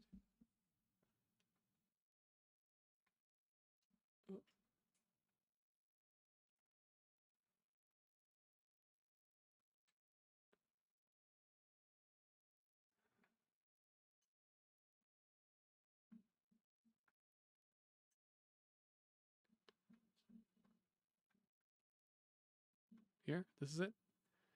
So, yeah, J and J there, right? J and J there. How do we remember this? Right? How like what is the? How do we do it? I guess I'll just remember I Like I have to remember I, J, J. Like that is the thing that I will forget. I remember this is like computation time, period. And it's always period, yeah. But then that's the thing that I will forget. But I guess now I won't because IJJ. I don't know. I don't know if this is helpful, but there you go. That's the main thing. I guess I'll just highlight it. IJJ. So now this is RY. So let me like move. I'll just move this along with us here. So RY, we take the computation time of Y, which is 2. We add that to, there's only one higher priority task. So we take the computation time of, again, same thing, over, and then the period of that higher priority task, which is 15, and then we multiply by the computation time of that higher priority task. Okay, so this does stay the same. So this is 2 plus 2, which is 4, and then you do it again, it's the same thing. Okay, good. Now for P, we take the computation time, which is 8. We add that to, okay, so now we take the same number here, 8 over, and what we're going to do is we're going to divide that by the period of the higher priority task. So again, we're not looking at this right now. So let's do the highest priority task first. So the highest priority task has a period of 15 and a computation time of 2. And then the next one has a period of 11 and a computation time of 2. So this will work out to be 8 plus 2 plus 2, which is 12, which doesn't stay the same. So this is going to be 12 over 15 times 2 plus, and this is 12 over 11 times 2. So this is going to be, yeah. Sorry again. I think this should be 4 over 15. I think I got confused. I think it should be RI, which is like the previous or the current response time from the last value we found. Oh, like you're saying this should be 4 because this is 4? Yeah, so like every time we calculate a response time, it's gonna be the value we use in the next iteration. I don't know if, is that right? I don't know if that's right because I think that once you find the value, you stay, that's done. That's the value for RY. And now we're on a new value for RP here. Yeah, Adam, you're correct because like the next value will be RP is equal to the computation time of RP, which is going to be 8. You take like and then you just you take the computation time. Oh, okay. And then you take that value and you use it the next. Okay. So once you're done, once you're at the end, you're done. That number is done. And now you just put the computation time back. Yeah. I see. Okay. Yeah. No problem.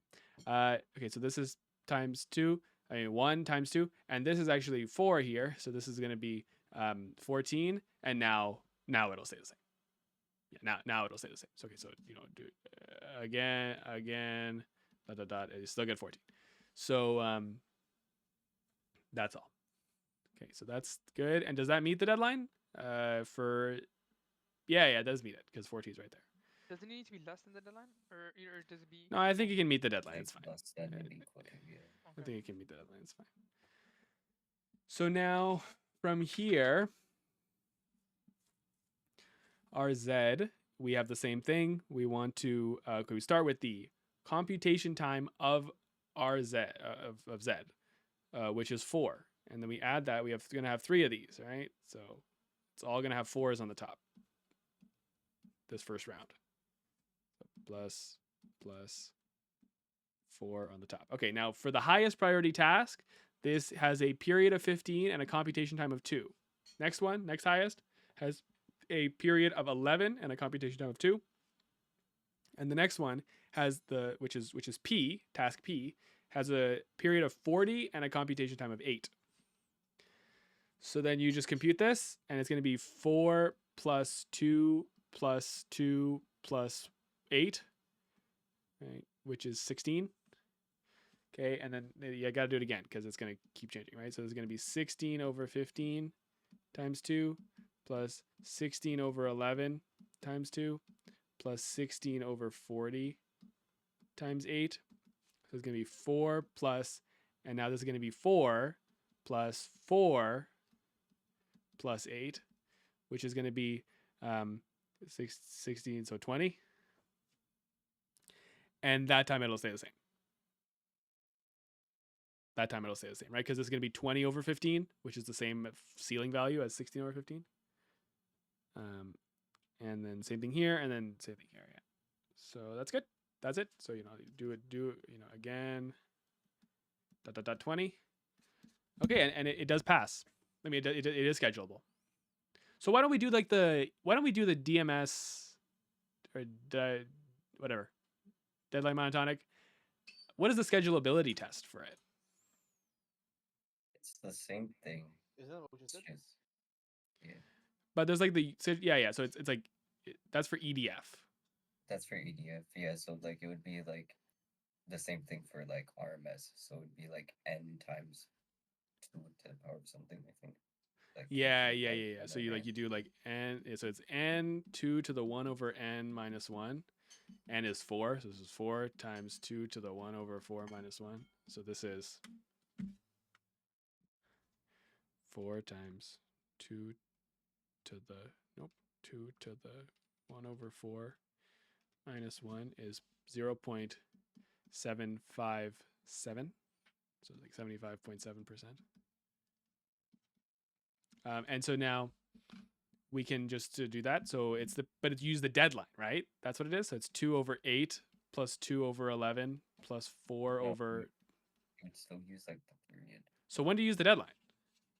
You just use the deadline to compare it at the end. Like. Oh, that's it. I think it's for comparing and it's for establishing the priority. I think that's it. Yeah. Okay. Okay, so then this is just 2 over 15 plus 2 over 11 plus 4 over 20 plus 8 over 40. So this is 2 over 15 plus 2 over 11 plus 4 over 20 plus 8 over 40, which is 71%, around 71%. So yeah, it passes that, and so it is schedulable. This is sufficient. Right? That's how it works, right? It's sufficient. So if it meets it, yeah, right? Let's just see it here. Sufficient but not necessary, right? So it's saying if it's less than that, then yeah, then we know. But if it fails this, then we don't know.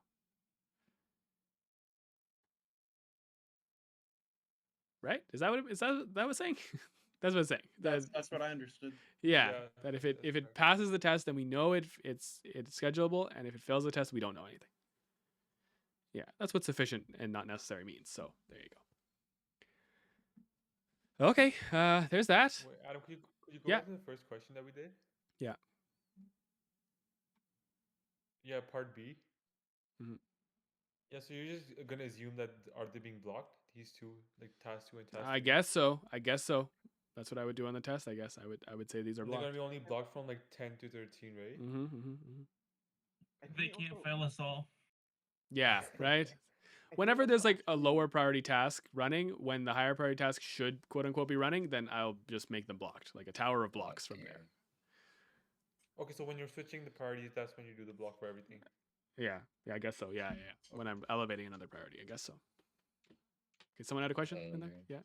I had a question. Yeah. Could you do like 3C of the sample final? The sample final? Yeah. Yeah. You don't have to do like the entirety of 3, just 3C. That's it. It was like the one where he does like EDF and then just like. Oh yeah, that's like the only one that I didn't do. So we can do it. That's fine. We can do that. 3C. Or did I do it? Oh no, hold on. 3C. Oh, 3C. Yeah. 3C. Yeah. That's the only one that I didn't do. So let's do that. Let's definitely do that together. Because I did 3B, and then I started 3C, but then I wasn't sure. Okay, so let's do 3C. Yeah.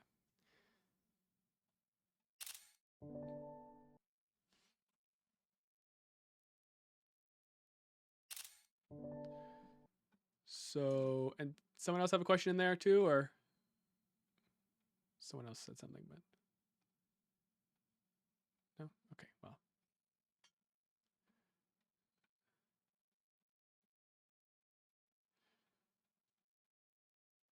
Yeah, someone said I thought for EDF you only check if it's less than or equal to 1. Yeah, but yeah, you're right, but this isn't EDF. This is deadline monotonic. which he did do right after. I don't know. Okay, whatever. So let's do this one. So consider that RMS schedule in table 1 needs to be converted to an EDF schedule with arrival times 130 for those tasks. Yeah. Determine if this revised task set is schedulable using the EDF schedulability test and the timing diagram method. So the schedulability test is just 10 over 20 plus 3 over 10 plus 1 over 5, which is like 0.5 plus 0.33 plus 0.2, which is like 1.3, which is, which is greater than 1, therefore fails test. Right? We compare it to 1 for EDF. For EDF. So we don't know. So wouldn't it be like 1.03? So it's like, I guess it's still greater than, but like, you know what I mean? Yeah. Would it? Yeah. Yeah. It would be 1.03. Yes. So fails it. So that's 1 done. We don't know. 2, timing diagram method. So I started this and then I think I got confused by something. So it's good that we're going to do it together here. So I'll just move this down so I can kind of see. Now, here's our tasks. This is T1, T2, T3. So then for EDF, how do we assign the priorities? We also have the arrival times. I forgot about the arrival times. The arrival times are... Wait, isn't it like 1? Or like when you're like adding up like the utilization? Yeah. You have it at like as in like in the 1 point. Like the result? Like, yeah. He's right. It should just be 1. Yeah. Why should it just be? But isn't this 0.33? No, it's just 0.3. No. Oh, it's just 0.3. Yeah. What am I saying? Lesser than equal to 1. So what am I saying? Yeah. So this is equal to 1. So this passes the test. Therefore, it's schedulable.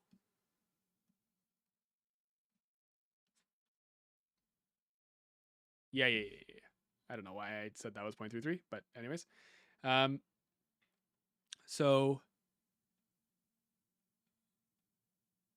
this is less than the upper bound, and so it is scheduled. Is that our conclusion? I think that is our conclusion. Yeah, it should be if it's less or greater than, less or equal to. Yeah. Wait, so EDF is always like less or equal to 1? We compare it to 1. Yeah, okay. For EDF. Yeah. So for the arrival time, we know the arrival times are for task UTL is 1, for UTR is 3, and for the last one 0. So okay. So time 0, we only have the only thing that can possibly run is the task 3. So I'll just say T3 and then T2 and then T1 like that. So at time 0 for 1 computation time thing, it's going to be here, right? It's going to just go like this. And again, for EDF, we have to assign like dynamic priority, which is why I don't think he's going to ask us something like this. Because the priority is going to change, right? Because as something arrives, it's going to have a different priority. Yeah. Oh, yeah. Okay. When something arrives, yeah. That makes sense. So this is going to finish. So I'll do it because it's just 1 computation time. And then at time 1, we get the task 1 is going to start, which is going to start, and it's going to take 2 seconds. Well, let's just see. It definitely will go for at least 2, and then we'll see from there. Right? So it's going to execute, right? And then at 3 seconds, this is at 1 second. At 3 seconds, the deadline for this one is it has to finish by which is equal to the period.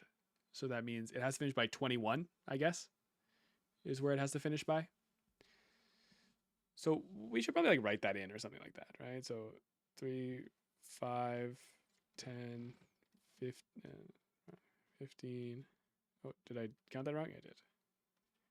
10, 15, 20, 25. So by 21, this is the deadline for task 1.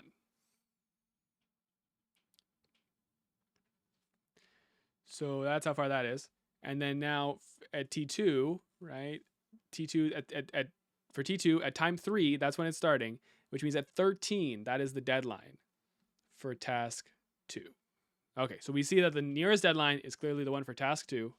So this has to start, right? At least until 5, because 5 is when the period restarts for this one. Okay, so this is going to execute. And when I'm going through this, I like to just write like how much of it's done. So this has done 2 out of the 10 that it needs, and this has done 2 out of the 3 that it needs. So then at this point, 5 comes back, and now let's write down the deadline for 5. So for task 3, the deadline for task 3 is where is the deadline for task 3?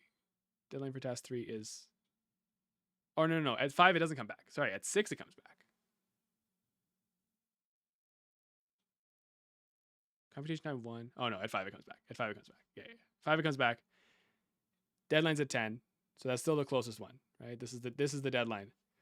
This is the deadline for task 3. So that's the closest deadline. So it's gonna run and complete.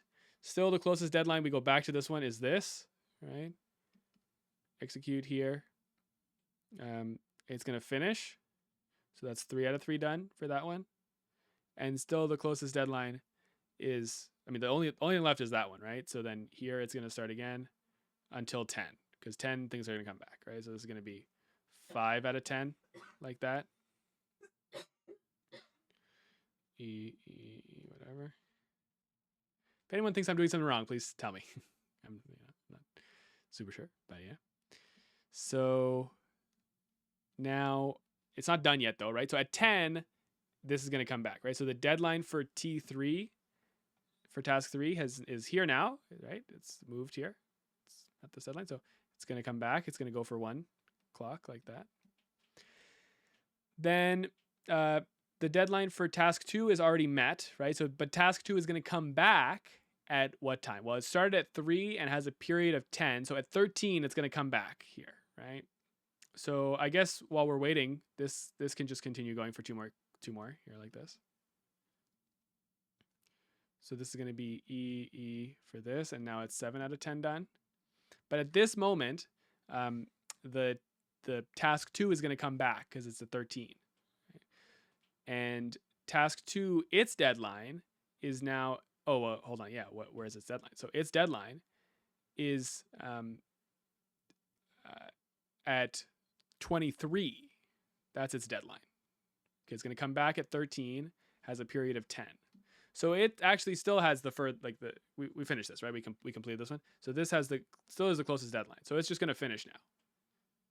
Till here. Oh no, not until this one though, right? So it's going to go 2 more. E 9 out of 10. And then now this is going to go again, right? Because the period, that's where the deadline is again, right? So the deadline moves here. So it's going to still the closest deadline. Execute, it's going to meet it. And then now the nearest deadline is still this. So 1 more. And it's going to be done now. 10 out of 10. And then finally D2 needs to finish, but it already met its deadline.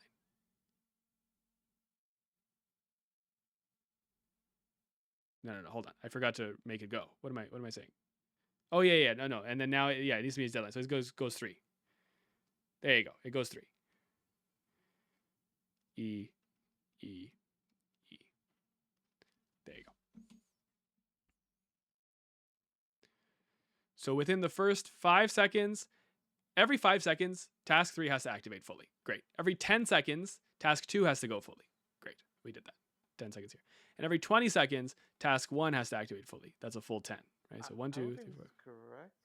Okay. I think your task 2, it starts at 3, right? So then the next period is going to be at 13.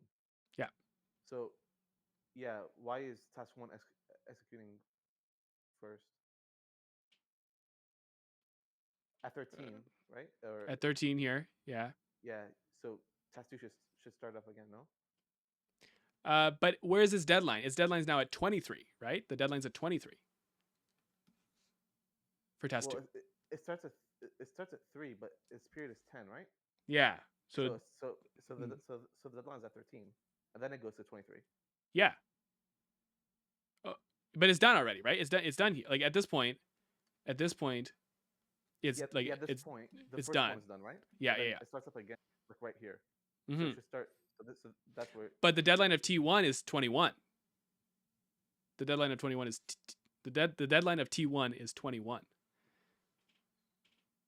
Right? Yeah, but yeah, that's true. So it has an earlier deadline. Has an earlier deadline, so it's gonna go first. That's my logic. If someone, if you disagree, yeah, but that's what I think is that the deadline of T1 is 21.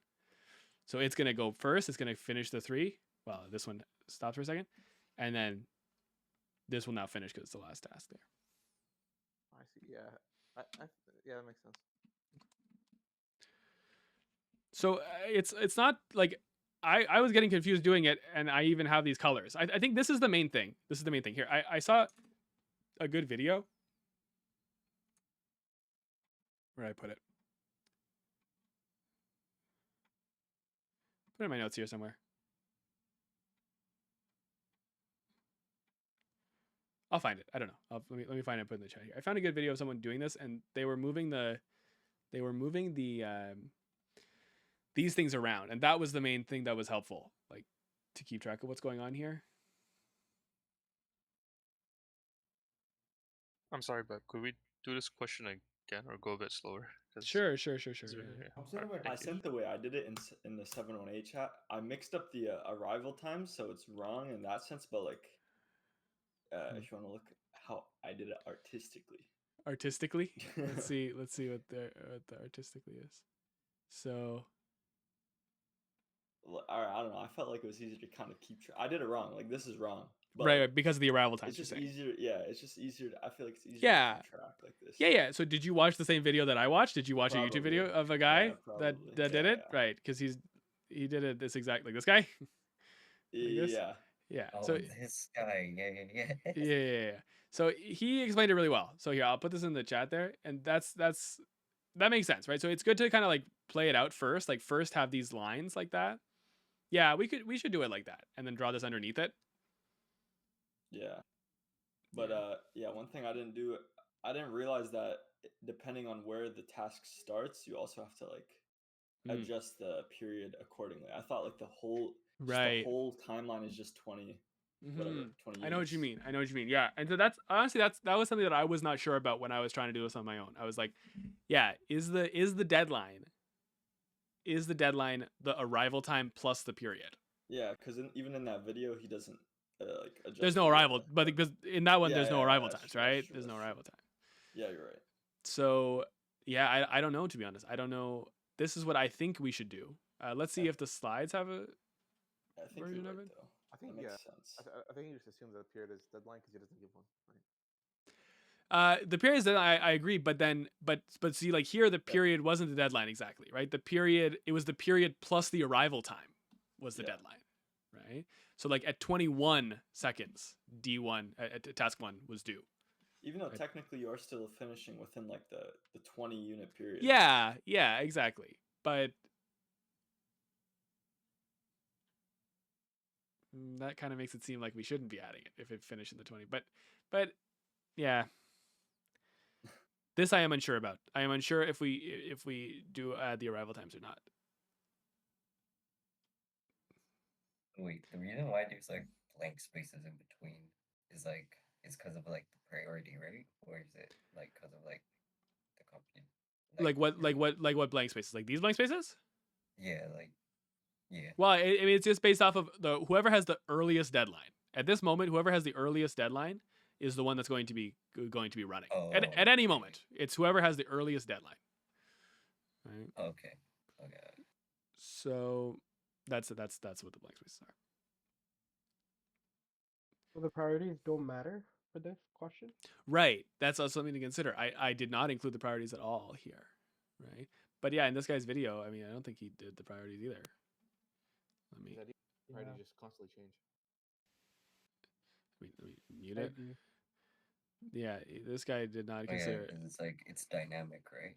Right. So is that why you changed it? Okay. Yeah. But did yeah? There's no. So maybe that's just not supposed to be there. That column.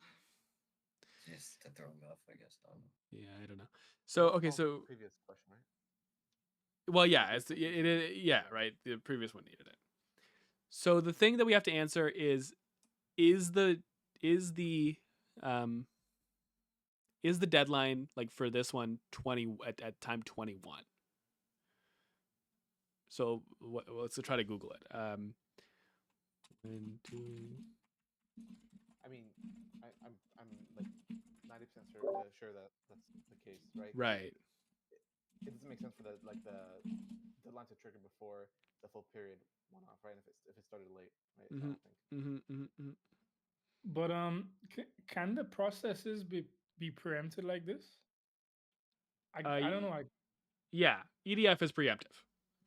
Okay, EDF is so all right. So every cycle it decides which process is gonna run. Yeah, I like it.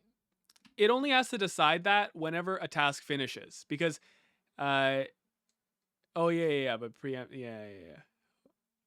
Whenever it doesn't have to decide whenever a task finishes. Yeah, whenever a task arrives. Whenever a task arrives or finishes, that's when it has to decide when if it's like that's when preemption can happen, right? That we have that, Okay. right?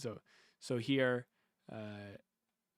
we see that this like preempts the other one because its deadline is sooner, right? Its deadline is just in 5 seconds, like that.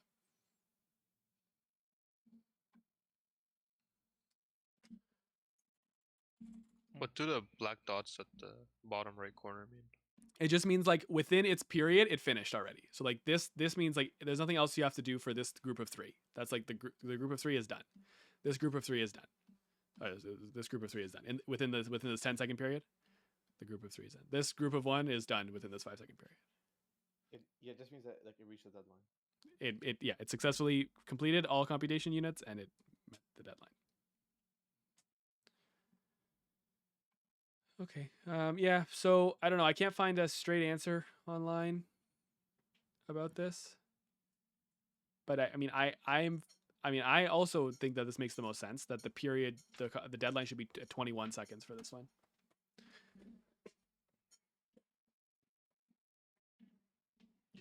Okay.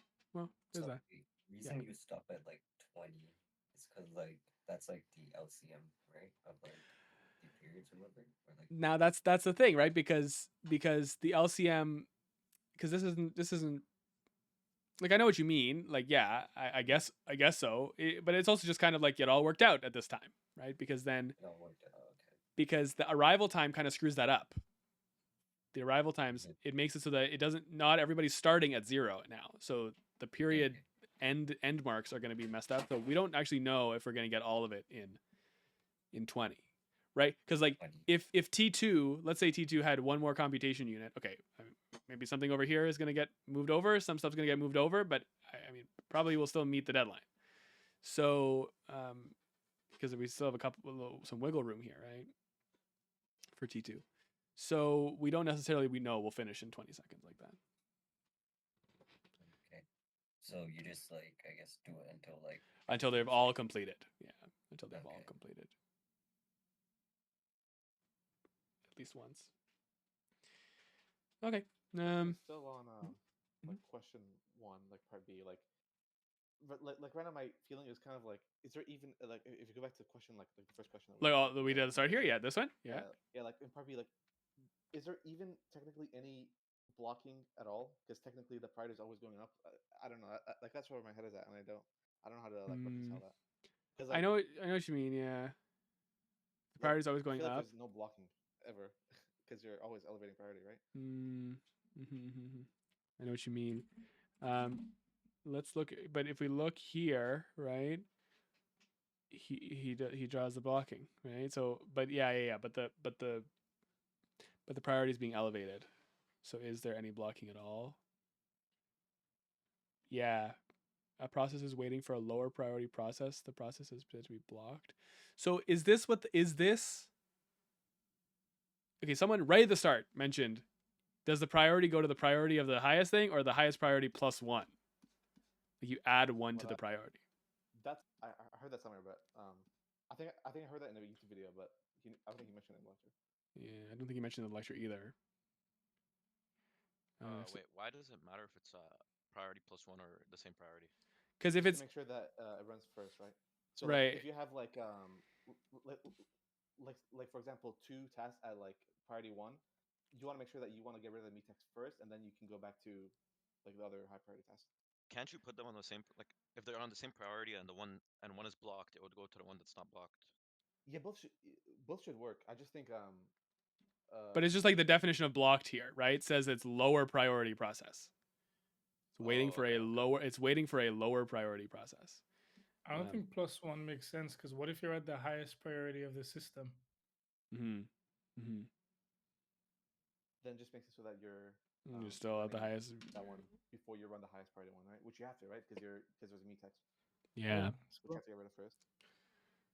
I think that when they mean lowest priority, I'm just gonna assume like, because the computer knows what the static priority is, right? Because it's gonna go back to the low priority after. So maybe, it just assumes we're using that like static priority, even if it's elevated. What I see is the same priority as the highest task. Okay, but the issue is like the whole idea of like in these 2 diagrams, like the whole idea of priority inversion is that you're reducing block time, right? But if you look at like both diagrams that he's showing, there's more block time in the priority inheritance one. So like the whole idea is you're reducing block time by changing the priority, right? Well, you're reducing block time, but there's also a side goal, which is to make unbounded priority inversion not possible, right? That's also important. So with priority inheritance, there's no unbounded priority inversion. If you go back to the wording of the question, does the wording of the question imply that there's blocking in part B? Does it say like how much is it? To determine any reduction in the blocking time. So reduction, So what would that be? Well, how much blocking time do we have here? We have, what was it? I wrote it here, but I covered it. 14. 14. You reduce the blocking time for task 1, but you increase it for the others. Well, you still reduce it for this one, but then increased it for, increased it for this one. But it's fine because it's a lower priority task. We definitely decrease the overall blocking time, but kind of shimmied at this one. Same, right? It'd be still 14. Oh, sorry.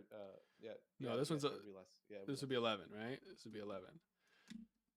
So yeah, I think that's good. I mean, I think that at this point, I'm just gonna do what I see that is being confirmed to me in the slides. So if I see that the let me find that again. Oh, where am I? I'm going here. He's saying that this is right. Let's go to the ICPP and OCPP stuff. Where is the? Let's see. Lecture.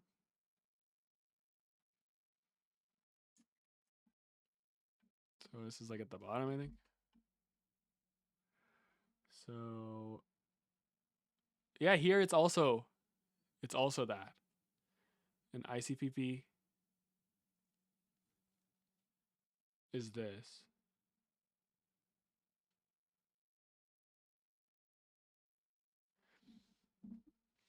So the only difference here is that immediately ICPP task A gets the highest possible priority out of anything that could possibly be accessing this queue here.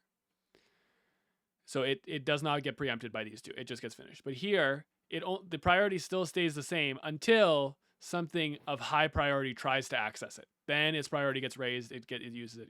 But anyways, to answer our question, like it's still red here. These are still red. I mean that makes sense. That makes sense that it's red. But well, actually,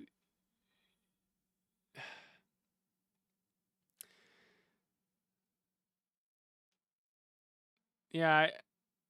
This one just like runs like the entire thing. Yeah. I guess but this one is like weird. This one's weird because like it blocks it at the beginning. I don't really get that. Like this blocking here? Yeah. Well, because the priority of this is still lowest priority, right? Lowest priority gets what's it called? Gets preempted by this, but by both of these two, and so then S stop. But now this C needs Q, needs the lock, needs Q. So at this moment, we do priority inheritance. So this task will raise priority, do that. But then at this moment, the highest priority task is preempting it.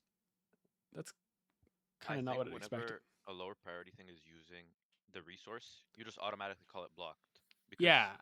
B got preempted, but then you don't like at 2 it's preempted, and then at 3 it's blocked. So I think you just call it blocked if the resource is being used. Yeah, below it. Below it. Yes. Like yeah. I agree with you. That seems to make sense to me. Yeah. Yeah, it's like if a task is not running, it's either preempted or blocked. Yeah. And so if a task is not running and a lower priority task is running, it's blocked. Yeah. So those are the rules that will apply. I just had like a question about like deadline one time. Okay. Like let's hear it. Yeah. One type like question. The question, yeah. Okay, so like, let's just say like Y, like task Y was like not schedulable, and will we just like stop there, or like will we just keep going? Yeah. I mean, at that point, you can definitely say that the whole thing is not schedulable, but he might want to see everything. Everything. I don't know.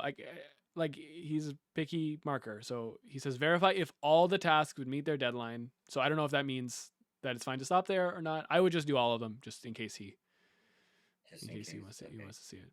Yeah, because like I was looking at like other ones as well. They just ask for like specific like tasks. Like they'll give 5 and then they'll ask for like 4.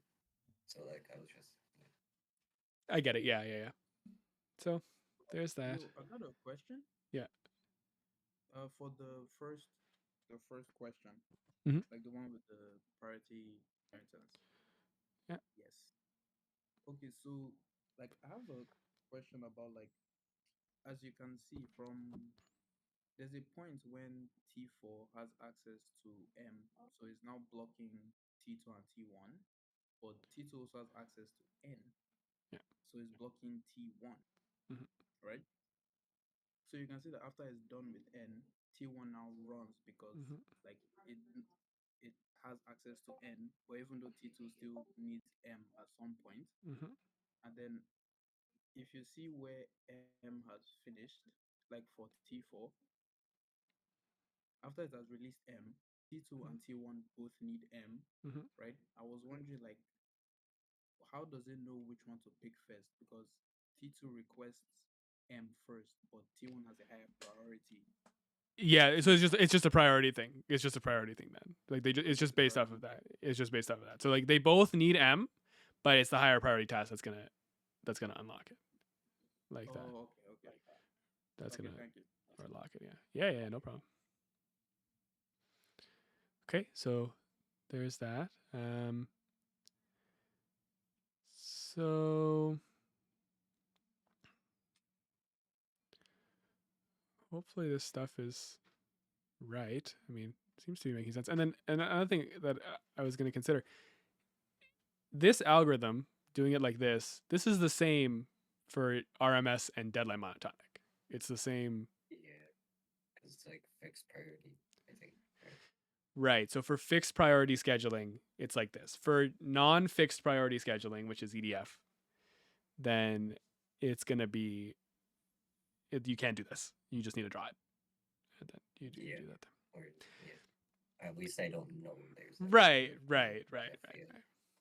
And then another thing is he said that the midterm would be 80% post midterm. I mean, so the final would be 80% post midterm, and 20% pre midterm. What do we think the pre midterm stuff is? Because he said it's not this. This is post midterm apparently, which doesn't make sense because we did this on the midterm. But he said this is post midterm.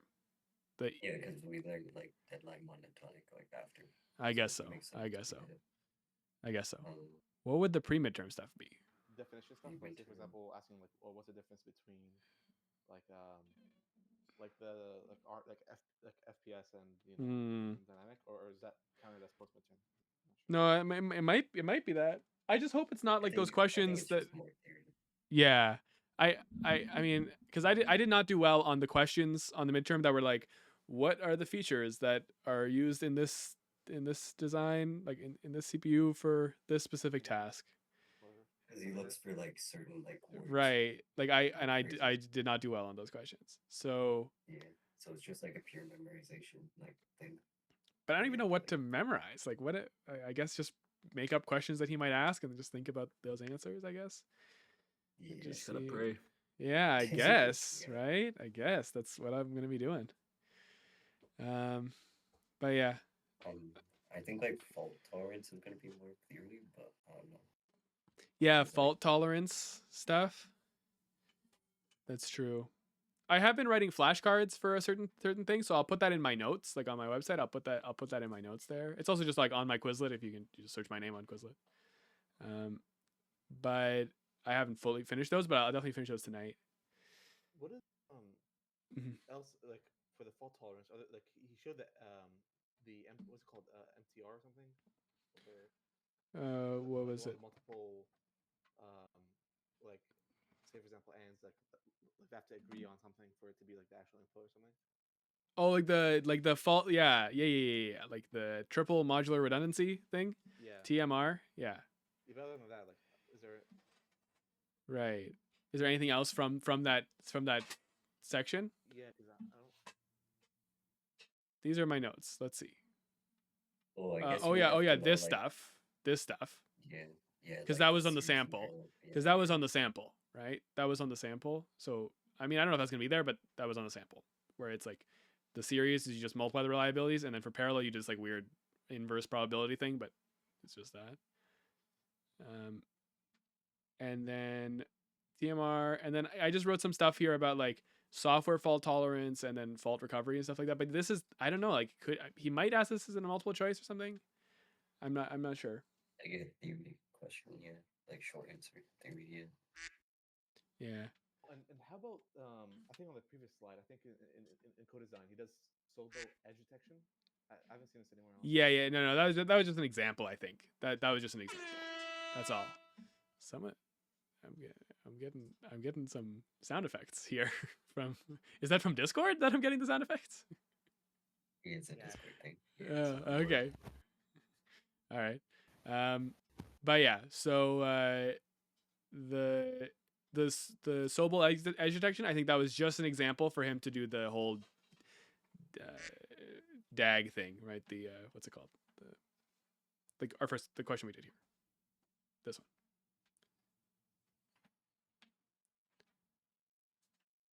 I doubt we actually need to know that. But yeah. Okay, guys. Well, I think I'm going to have dinner now. So, just before you go, can you give us 2021? Or like whatever questions you did as well? Say it again. What did you say? Can you give us like the questions that you did from... Oh, like which ones I did? Yeah. Or like you send the PDF, you mean? Like send the PDF of this? Or... Yeah, could you just send the PDF of this? Yeah. I'll send you the PDF. I'll put in the chat. And you said you had 2021, right? Yeah. Can you send that as well? Okay, I'll put whatever I have in the chat there. I'll put whatever I have in the chat. Yeah. Okay. For sure. But yeah, okay. Well, I'll stop recording. I don't know if I'll have time. I don't know if I'll have time tomorrow morning because tomorrow morning, it's 1:00 is our exam, right? Yeah.